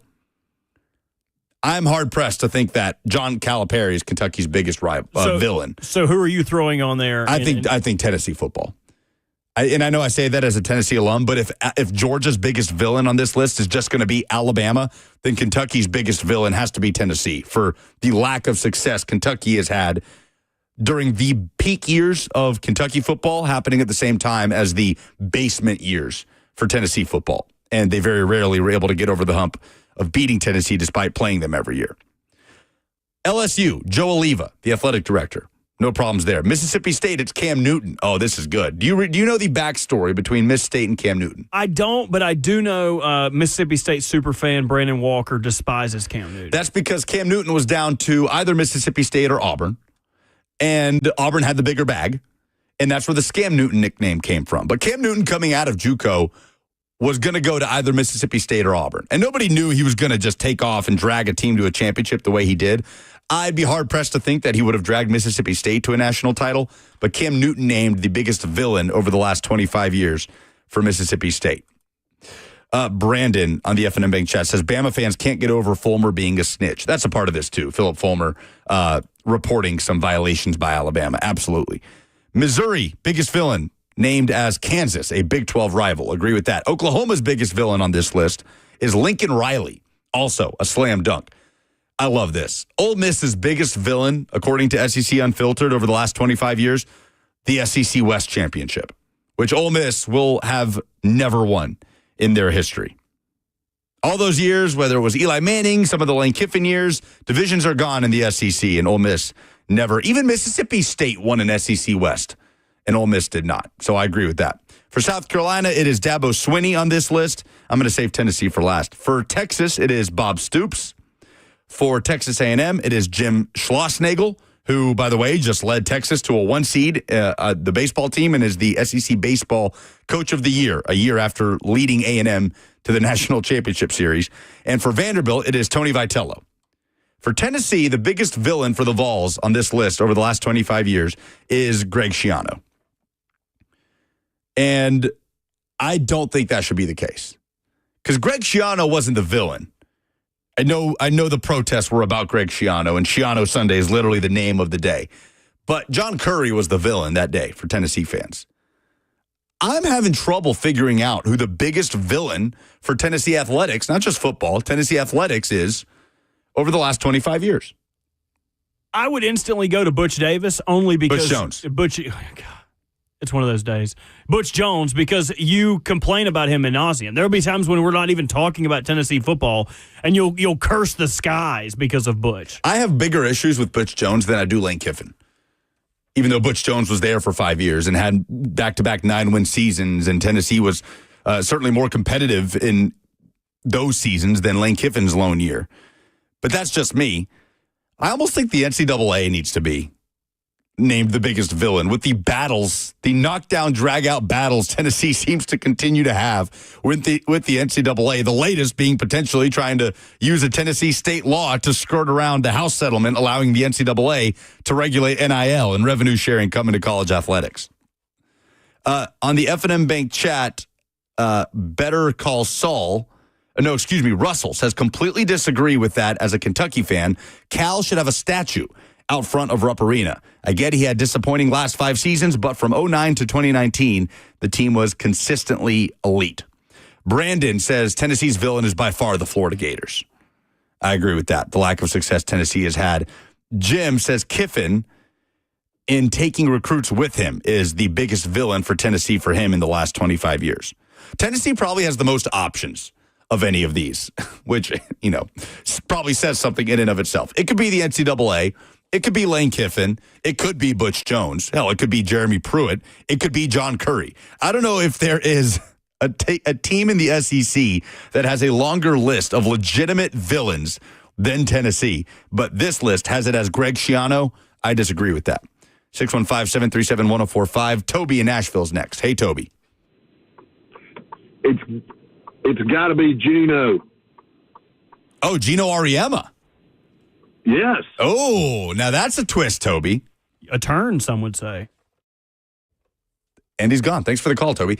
Gino Auriemma as the biggest villain is an interesting submission by Toby. For obviously the rivalry with Pat Summitt. Like, again, it's for Tennessee athletics, not just Tennessee football. So we can add him to the list. Maybe we make that a poll question later on this week. So interesting stuff. Obviously an offseason discussion. Another offseason discussion in the Titans facility has been some way to manufacture leadership with this franchise that clearly didn't have much, if any, of it last year. Brian Callahan, we heard from him yesterday about it, but let's get into how the Titans have tried to fix their leadership issue this offseason a little bit more. We'll do that next on 104.5 The Zone.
What's going on? 12:02. Good afternoon from the 104.5 The Zone studios. I am Robert Walsh. Brian Callahan spoke to the media yesterday discussing what they learned in year one, making Will Levis the day one starter and how that impacted their decision with Cam Ward this year. Yeah, I think we're all parts of, our experiences lead us to how we operate, and you live and you learn through some of them.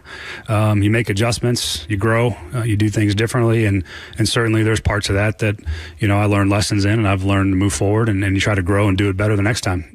NFL owners voted yesterday to permit players to participate in flag football at the 2028 Summer Olympics in Los Angeles. The motion passed with the full support of 32 yeses, with no teams opposed. Owners voted today and agreed not to ban the Tush push, and the Lions have withdrawn their playoff reseeding proposal. Western Conference Finals got started last night as the Thunder shellacked the T-Wolves 114-88. Game one between the Knicks and Pacers is tonight with a 7 p.m. tip. For all your foundation repair and your waterproofing needs, you got to go to USSTN.com.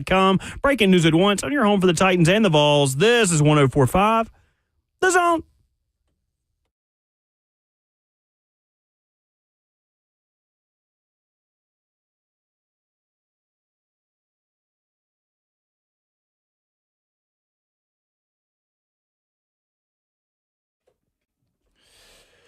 There are some things in sports, especially professional sports, that we probably take for granted, right?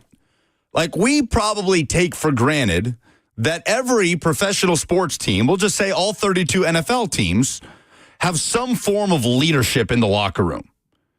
That it happens naturally when you have that many high-level athletes put into the same place, the same ecosystem, that there's going to be a situation where one or multiple players rise above in terms of that leadership perspective.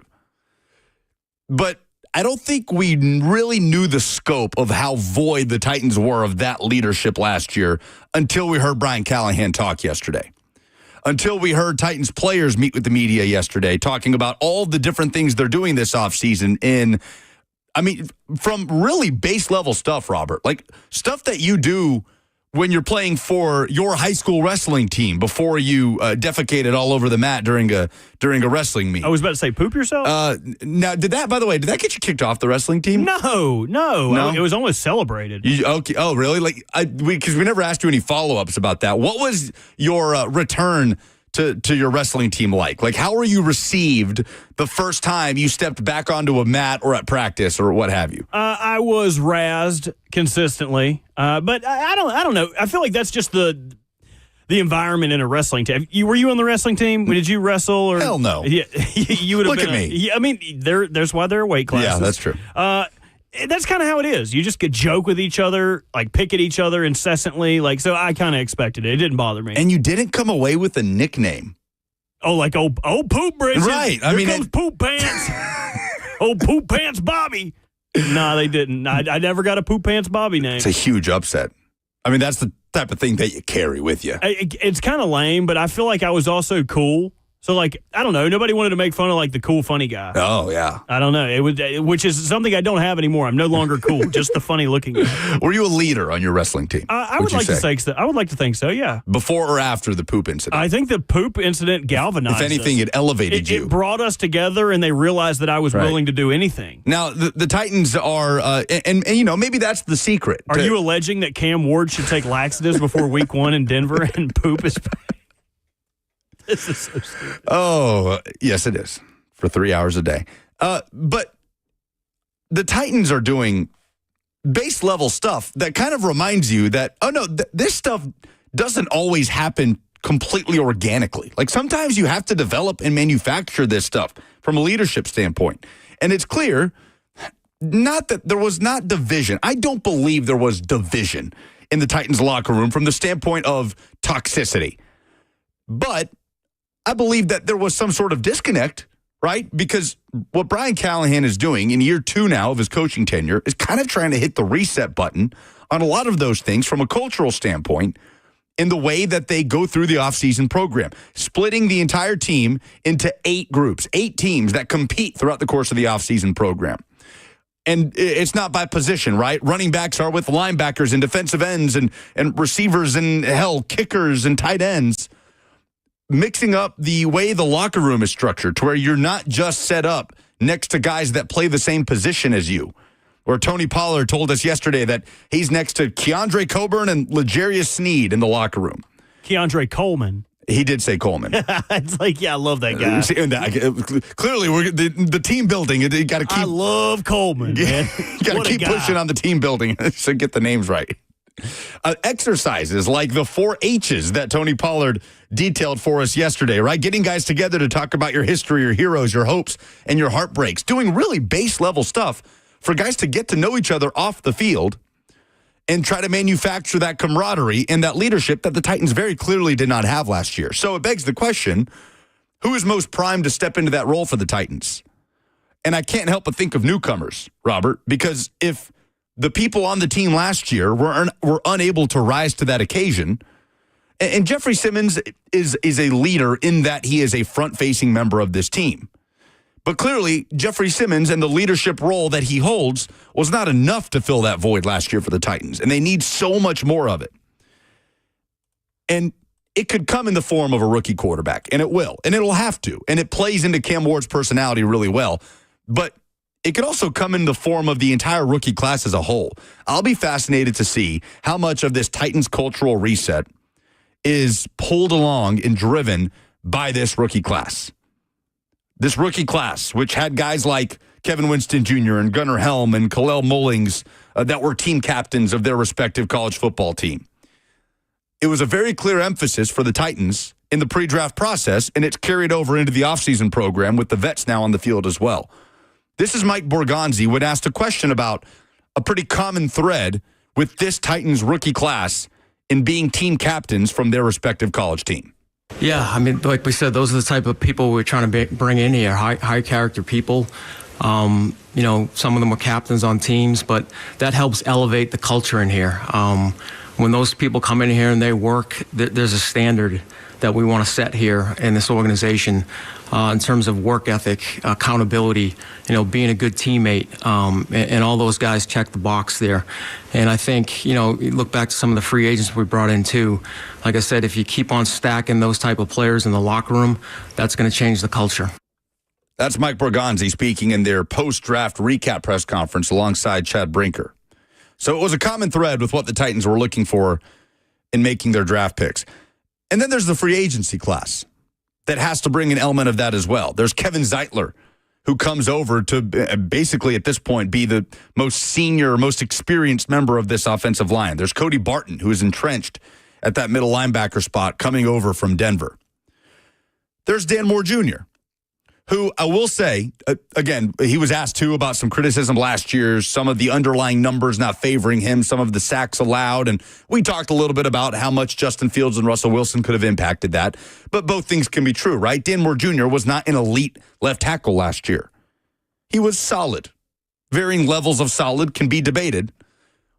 But one thing that can't be questioned, and hearing Ramon talk about this, and we trust Ramon on this for obvious reasons, is the presence that he has in the locker room, the positive presence that Dan Moore Jr. brings, the influence that he brings in a locker room, which, by the way, the Titans, their left tackles of the last few years, J.C. Latham notwithstanding, who was starting as a rookie last year, have not had any degree of that. Andre Dillard didn't have that kind of impact in the Titans locker room. Dennis Daly didn't have that kind of impact. Nicholas Petit-Frere, I know he played right tackle, surely did not have that kind of impact in the locker room. Dan Moore Jr. is a guy that does, which does give him a little bit more value coming into this team, a squad that desperately needs that type of influence in a locker room.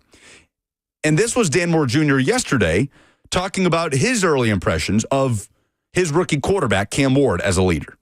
One of the hardest things for a quarterback, I feel like, alone is just being able to get a grasp of the huddle, be able to fluidly say the play and remember the play.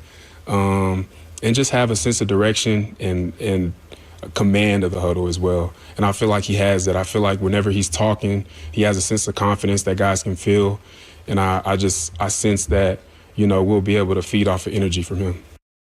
So that's Dan Moore Jr., the Titans left tackle, who will walk into that spot and Try and protect the blind side of the Titans rookie quarterback. I guess trying to win this is there a new award, Robert, that you've just informed me of in the NFL for offensive linemen? Yes, it is being reported. Ari Myrov announcing that they will have a Protector of the Year award, which will honor the league's top offensive linemen, which I think is a slap in the face to fullbacks.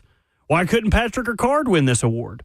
He's a big protector, too. I don't think we should just leave him off the docket because the big fellas haven't had a lot of attention paid to him. But this is very cool. Dan Moore will have an award to come in seventh for when Trent Williams inevitably wins this next year. I mean, Penei Sewell. I'll put Penei Sewell as the favorite. We'll see. That's who your front runner is. I think when so. Buck comes back, we should all don't worry about MVP, don't worry about Offensive Player of the Year, don't worry about any of that. The only thing we need to have expectations for is Protector of the Year. Who should we name the award after? The Joe Thomas Protector of the Year award? That's exactly who I was thinking. The Ramon Foster Protector of the Year award. Cool with that, too. So I guess it'll be a voting process. I mean, what underlying metrics will be used here? What do you think? Figure out do you suck? The best offensive lineman in the NFL. But no, that's great. I love to see that. Be great if Dan Moore Jr. is in that discussion. Doesn't need to be the expectation. He just needs to be decent. Please. This Titans offensive line, it just has to be average. But it also has to set a tone. And Kevin Zeitler and Dan Moore Jr. have to help set that tone in leadership, which is this intangible thing that's so culture and leadership. Like we throw these words around and we don't have any tangible evidence of it. It's not yards, it's not stats, but it's a cliche that's critical, right? Like you have to have those things, even if they turn into a cliche so easily. And Brian Callahan emphasized it enough with the media yesterday for me to think that this was a huge issue for the Titans last year. And they have to find a way to manufacture it organically this year. And you know, I don't want to speak for Brian Callahan. I'd love to ask Brian Callahan if maybe that's one thing that he learned about himself as a head coach. Did he take that for granted to an extent of walking into an NFL locker room and sort of assuming that that was going to be there and kind of create itself? Did Will Levis show him something that made him think he could be that guy, the way he showed him potential in the classroom and on the practice field, but it just didn't translate when the lights came on? Did he show him something from a leadership perspective that never translated? I don't know. But it's clear that they were devoid of it last year. And we'll see. Because Mike Vrabel came into a spot when he took over where, you know, we understand how different the situation was. Titans were coming off a playoff win, right? The Titans had leaders. The Titans had Jarrell Casey. The Titans had Kevin Byard. The Titans had Ben Jones and Taylor Lewan and Wesley Woodyard and all of these focal points, these pillars of the locker room that they didn't have last year. And it's clear that that's a pivot, a pretty big one Brian Callahan's trying to make, and it's going to play a big role in the direction the Titans go from here in the Brian Callahan era. The direction we're going next is Jordan Reed of ESPN, NFL draft expert. We'll get his thoughts on the Titans draft class, expectations for Cam Ward in his rookie season. That's next on 104.5 The Zone.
I don't know if the Buffalo Bills got lucky as the pick, but it will be Buffalo for the training camp edition of Hard Knocks. According to NFL Commissioner Roger Goodell, the NFC East will be the division of choice for the in-season Hard Knocks as we continue to get some news and notes coming down from NFL owners' meetings in Minneapolis. And Jordan Reed of ESPN joins us now. Jordan, I'm not sure how much you're paying attention to everything happening. I just imagine you're just locked up in a room or a cave somewhere trying to recover from the NFL draft process as the dust has settled at this point. Have you emerged? What is the day-to-day like for you? And thank you for being here.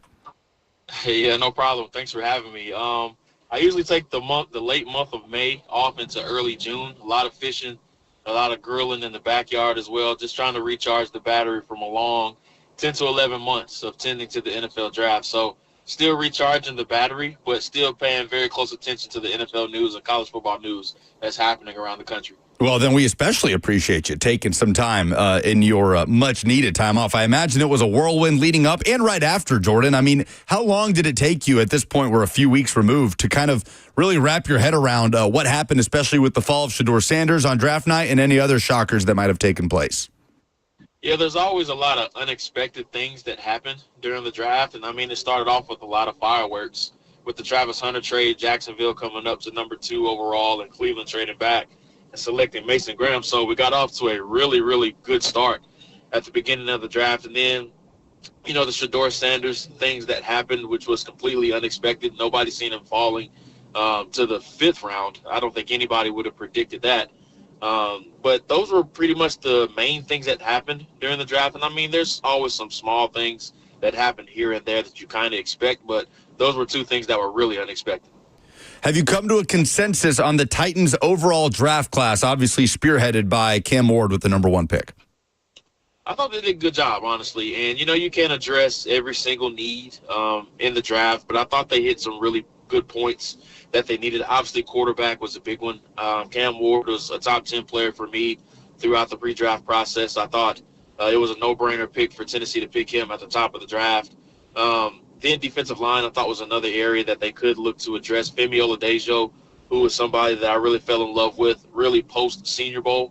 I thought he did a really good job during the pre-draft process of really distancing himself from some other day 2 guys in the class. And then they hit receiver twice. I thought they did a good job of double-dipping and getting 2 good players in Dyke from Florida and then Ayaminer from Stanford. I think both of those guys have a chance to be contributors, especially for a Tennessee team that needs some pass catchers for Cam Ward right away.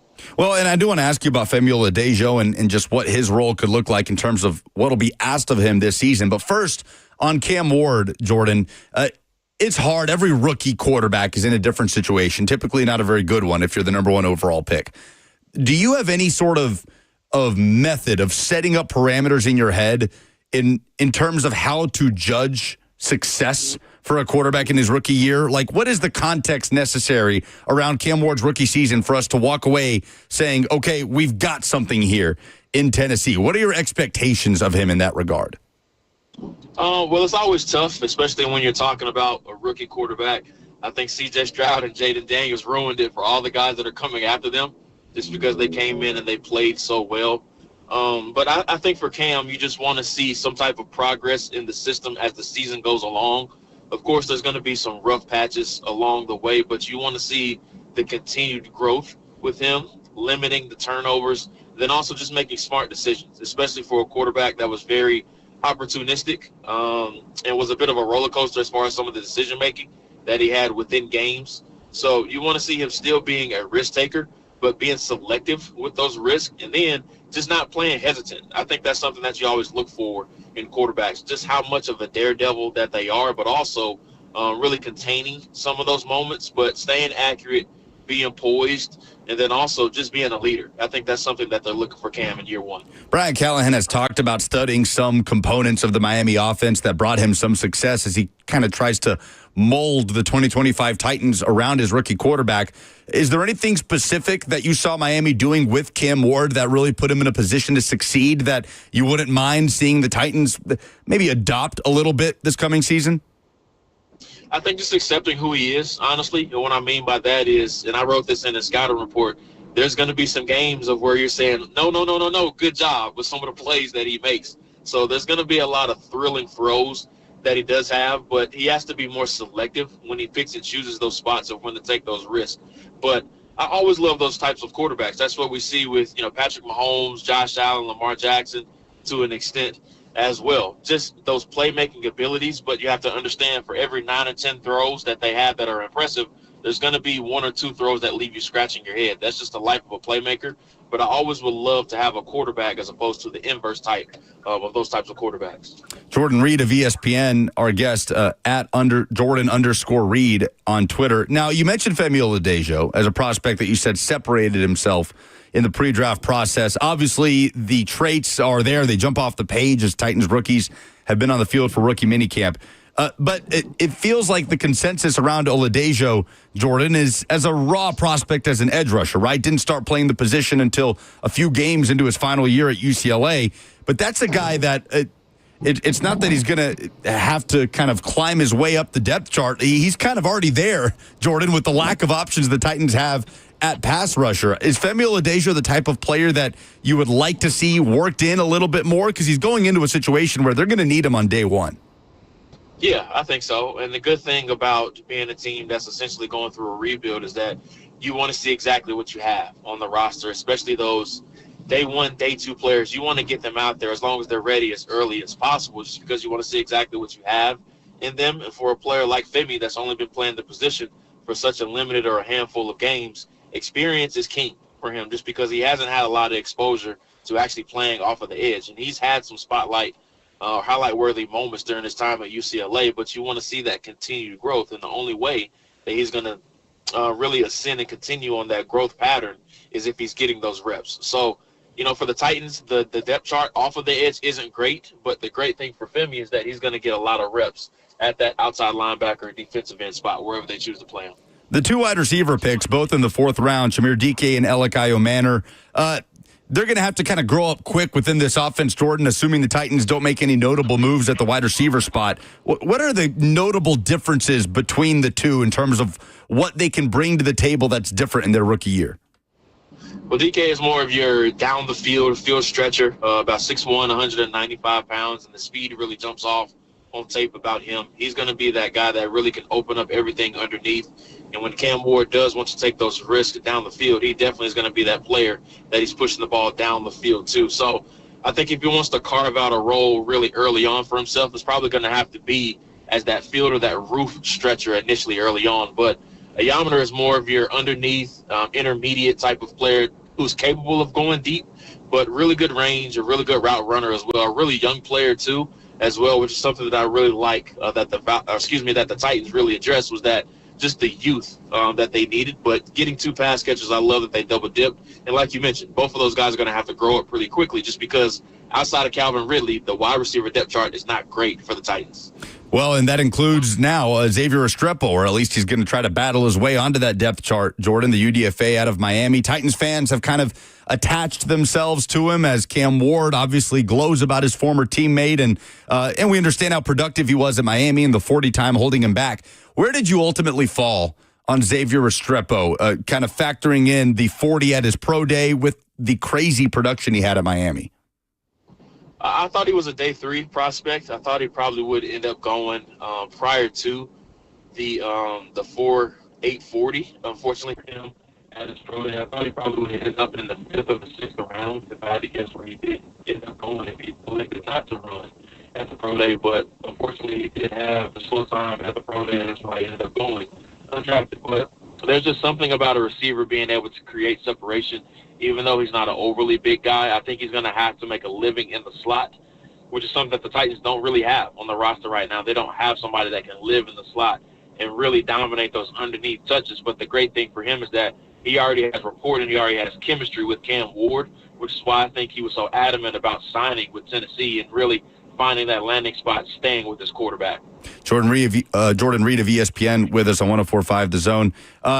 Jordan, thanks so much for the time. Really appreciate you spending it with us, especially in your lull post-draft. It's well-deserved, and looking forward to seeing you pick back up college football coming up in a few months. Have you started on those 2026 mock drafts yet, or are you going to allow yourself to get your feet under you for the college football season, where I know you'll be doing some stuff with ESPN Radio?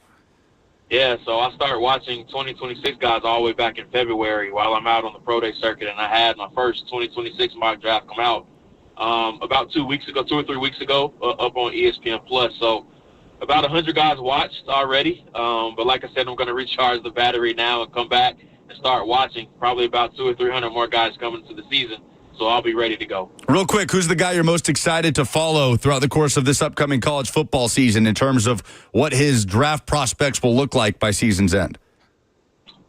There's honestly a lot, but I'm really intrigued by the quarterback class. I think it's much better than what we saw this past season, or I should say it's much deeper.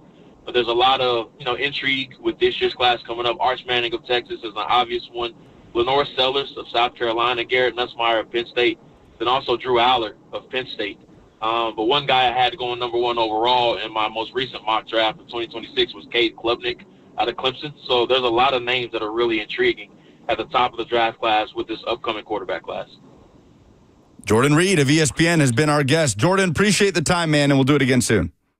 Thank you as always. Yes, sir. At Jordan_Reed on Twitter, where you can find him. You want to jump on those 2026 mock drafts. He's got him out there for you. Appreciate the time as always. So the quarterback class for next year is a fascinating one because let's say Arch Manning comes back for the 2026 college football season, which I believe that he will. There is no slam dunk. It's this guy's to lose in terms of who's going to be the number one overall prospect, right? It'll have to be earned, and it always is. But I guess going into last year, too, you didn't have that sort of hierarchy of Cam Ward, Shedeur Sanders that had to develop throughout the course of the season. You thought maybe Drew Aller would play his way into that. He ends up coming back for another year. But there are just more names to be talked about on that list. Hell, last year, the guy that was supposed to be the number one pick in the preseason was Carson Beck, and he's back for another year playing for Miami now. So we'll see how that all develops, but an intriguing quarterback class in 2026. You're not ready to talk about that yet, though. You're ready to talk about football, and we will have football in some form or fashion on our televisions with Hard Knocks, Training Camp Edition, Buffalo Bills. How do we feel, Robert, as the NFL couldn't get any team that struggled last year to do the show after the embarrassment of the New York Giants last year. So they've had to change the parameters around. And now we've got a team in the Buffalo Bills that is a legitimate Super Bowl contender. And that's who we will be covering in Hard Knocks. Will you watch the Bills edition of Hard Knocks? No. Now, is this because you don't care about the Bills or your Yes. hatred of the... Okay. Yes. I can't stand them. Well, I hope Haley now, Steinfeld gets stolen away from him. Michael B. Jordan, go take what's rightfully yours. The chemistry's there. You know it is. Snatch her. Now, can't stand and don't care are two very different things. If you can't stand something or you hate something, that means you very much do care about it. So I'm having a hard time believing you when you say you don't care about the Buffalo Bills. You sound very impassioned about your feelings towards the Bills. I despise the way they are talked about, and I will not be watching it because all it's going to be the same way it would be for any other team. It's going to be a big parade fest. Oh, look how great we are. Look how great we are, even though we have won a Super Bowl. Look how Josh Allen's so good unless he trips and falls to the finish line. I don't care. I don't want to watch it. Who is the one team that you would want to watch on Hard Knocks? Cleveland Brown. I would need the Cleveland Browns. Only because I'm fascinated at how they're going to handle this behind closed doors, how they're handling veterans, guys like Myles Garrett, to be like, hey, I know you wanted to go to a contender. I know you want to win now, but we're going to hold on for just a little bit longer. I promise next year will be better. How are they selling it to these veterans? How are they going to sell it to the fans? The Cleveland Brown fans are going to show up because they're, despite being one of the poorer teams, they're one of the better fan bases in the NFL. I would want to watch the Cleveland Browns. I would want to watch a stinky team do Hard Knocks. That's just me, though. What about the Bengals? Would you be interested in a Bengals Hard Knocks? Nope. We're not getting it. It's the Bills. I know you hate the Bengals, okay? This isn't, put aside your AFC North hatred for a moment. Okay, no, but this is why I wouldn't like it, is because it's going to be exactly what we talked about in Dumbest Thing in Sports, where Joe Burrow is going to come out. It's just going to be a billboard for Joe Burrow. And also, they got their due justice in the in-season Hard Knocks last year when they covered the AFC North. And the Bengals were the lamest team to cover because despite having a great coach, great great players. They were so boring. The highlight of it was hearing Jamar Chase, T. Higgins, and Joe Burrow discuss buying Batmobiles and wishing they could buy the bat suit. That was the gist of what I learned about the Bengals from their Hard Knocks appearance. Well, the contract stuff would be the biggest headline of that Hard Knocks if it happened. Which they were all doing backflips. T. Higgins didn't even look upset. He was so happy to be out there practicing. Like, I don't feel like you got a clear indication of what was going on with the Bengals during that. Well, we're still waiting for the Bengals. They're not going to get Hard Knocks. We know it's going to be the Bills in training camp. And again, the NFC East will be the division covered in the in-season portion of Hard Knocks. But we know Trey Hendrickson is still out there. He's waiting to get his money. Joe Burrow is campaigning on behalf of his teammates, saying he should get paid market value. And Bengals first-round defensive end Shamar Stewart remains sidelined as phase 2 of offseason workouts has begun in Cincinnati. They started yesterday. And this disagreement over his contract language in his rookie deal continues to be a hang-up, preventing Shamar Stewart from taking the field. And this is a big story because we just don't really see this in the NFL. Rookies play all the time. They participate all the time in rookie minicamp, in OTAs, in the offseason program before officially agreeing to their rookie deal. And Shamar Stewart is not doing that. I'm not going to take the credit for this. I saw it on social media, but I think it is hilarious that the Bengals won't pay Trey Hendrickson. They've drafted his replacement and won't pay this guy either what he wants. There is something, I am more willing to give the Bengals grace in the Shamar Stewart situation. This is slightly unprecedented, but it is very comical. I can't ignore the irony that Trey Hendrickson wants his money and the Bengals are standing and not blinking and saying, we don't think you're worth this. And the guy that they replaced to rush the passer still hasn't gotten his contract done because it is not to his liking either. That's nuts to me. Isn't there barriers into this to where language is already set for these contracts in most cases, especially for first rounders? Which I believe all first rounders deals are fully guaranteed, or at least almost fully guaranteed. So, what language is he fighting over? We have not spoken to Joel Corey in quite some time, former NFL agent, CBS analyst that gives us insight into all of these dealings. I'd be fascinated to talk to Joel about the ins and outs of these rookie deals and what could be the hang-up right now between Shamar Stewart and Cincinnati.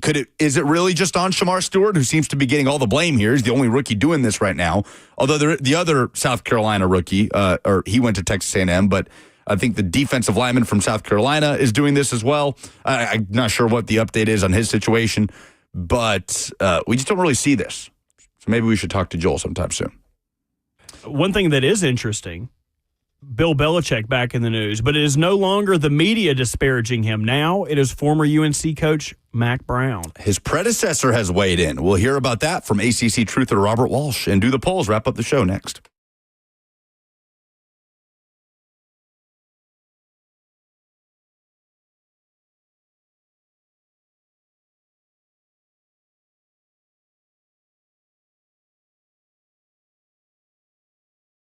The Tennessee Men's Clinic is such a great resource. It's been such a great resource for guys over the last decade plus working here in Middle Tennessee.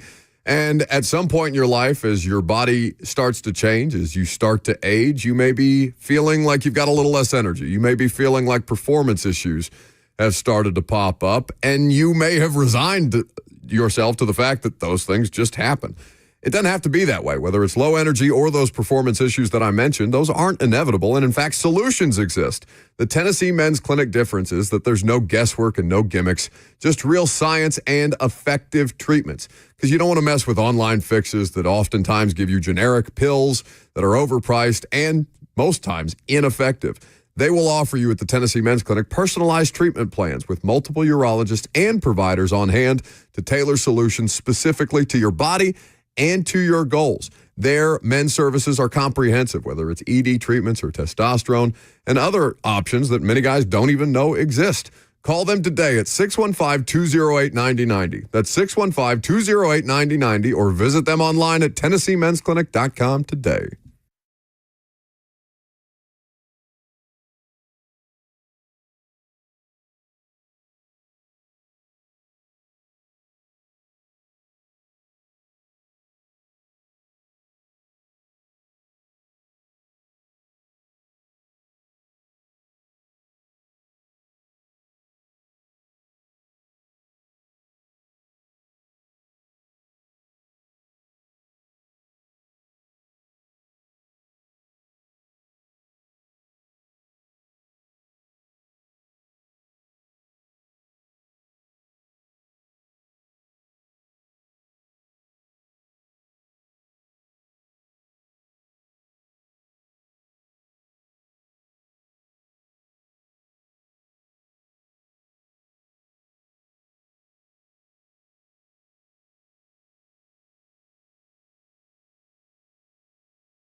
Yes. More Bill Belichick developments out of North Carolina. This time it's his predecessor.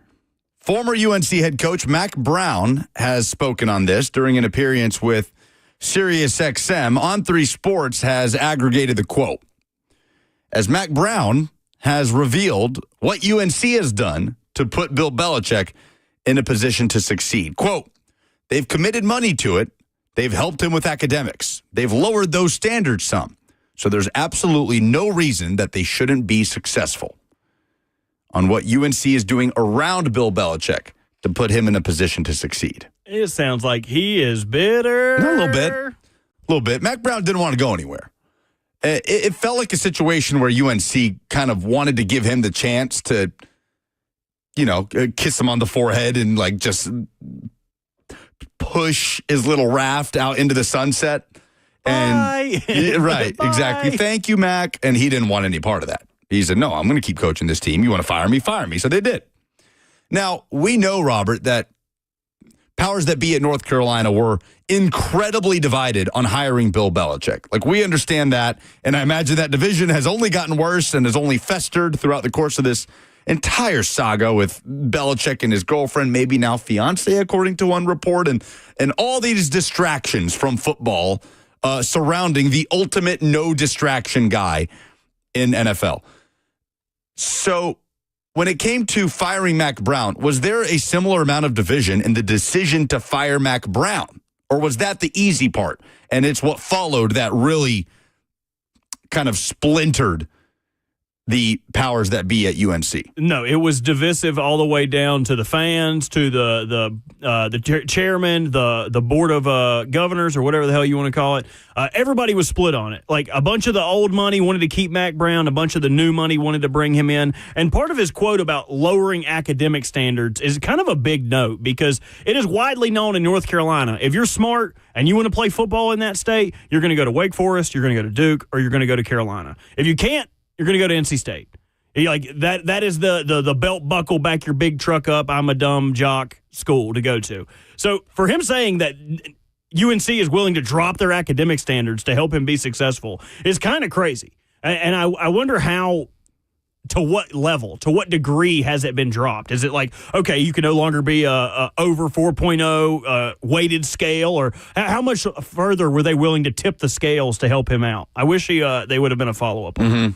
And how would you know? How would you know that they? How would you know they dropped the academic standards? Still know some folks around there. What is the North Carolina fan expectation of Bill Belichick? Not this year, like long term.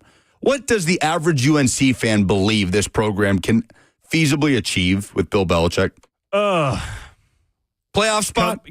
No. No? Like, that's too lofty? Like, before Bill Belichick, I would think so. I think people would have, like, expectations of grandeur when he first was announced. SMU just made the playoff in the same conference. Sure, I would agree with that. I just don't think that they've ever shown that type of growth despite having the NFL draft prospects that they've had. Come out of school there with two first-round quarterbacks in Drake May and Mitch Trubisky, a ton of running backs come out of UNC. I always just felt like they were playing second, third, and fourth fiddle to Miami, Florida State, and Clemson, as far as like the big picture goes. And then you would always have someone rise up. Virginia Tech would be really good. But UNC has a terrible habit of just dropping early games that takes them all the way out of the conversation. They'll lose an early game to ECU in week 2 where we drop 70 on them. Or there's just always been a discussion where something happens in their schedule that takes them off the, we're going to play, rather than just be like, we're going to be a good bowl team. Okay. Well, this whole thing is just fascinating to me. The Bill Belichick story on the football field. Like, I get the Jordan Hudson stuff, and we've talked about it a ton because, like it or not, it does have to do with football. It has to do with her involvement in the football program.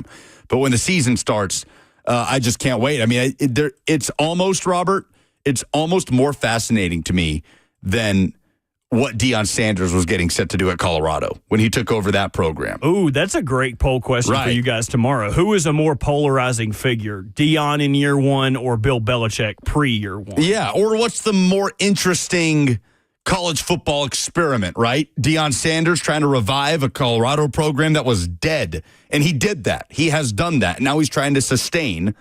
Or is it Bill Belichick coming down to the college ranks and everything that we thought to be true about Bill Belichick and who he is just going the complete opposite direction? It's fascinating.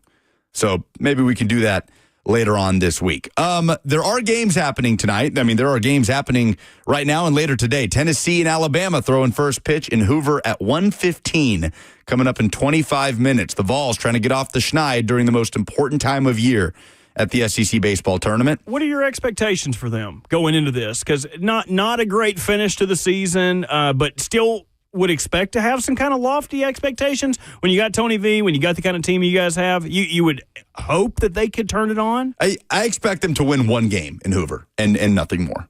Because, again, in this stretch, like Eric Kane pointed out with this yesterday, 5 straight series losses. They're not winning back-to-back games. They're certainly losing back-to-back games like they did at Arkansas to close out the season against a really good team. But they're not getting swept. They haven't gotten swept once this year. I expect them to survive at least one time, but no, I don't know how we can look at anything Tennessee has done and say that this is going to be the spot where they revive their season. Vanderbilt, on the other hand, that's a different story. That feels like a team that could go down there and win in Hoover as a top 4 seed. NBA playoffs tonight, Eastern Conference Finals, OKC getting the win in Game 1 in the West last night. Pacers at Knicks. Bing bong. MSG tonight, 7 p.m. is the tip-off, and in the Stanley Cup playoffs, the Edmonton Oilers are going to do their damnedest to try and create a potential rematch in the Stanley Cup Finals as the Panthers are off to a good start in the East with a dominant win yesterday over Carolina. Oilers at Stars for Game 1 in the West tonight. That's at 7 p.m. National Soccer Club on the road. U.S. Open Cup action tonight at Orlando as the boys in gold in the round of 16 try to move on to the quarterfinals of that competition. That's a 6:30 kickoff. We will not have it for you on the Zone as we only broadcast the MLS games for Nashville Soccer Club. Shall we do some polls?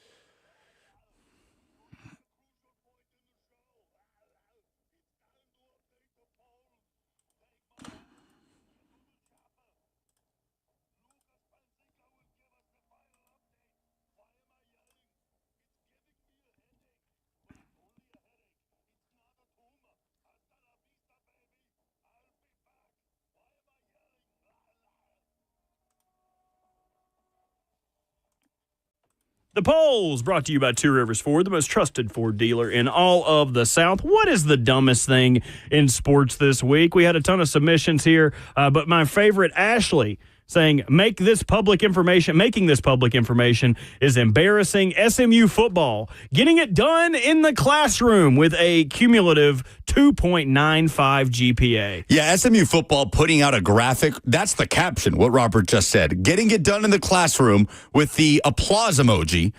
And they say this semester marks the highest full semester GPA in program history, a 2.95.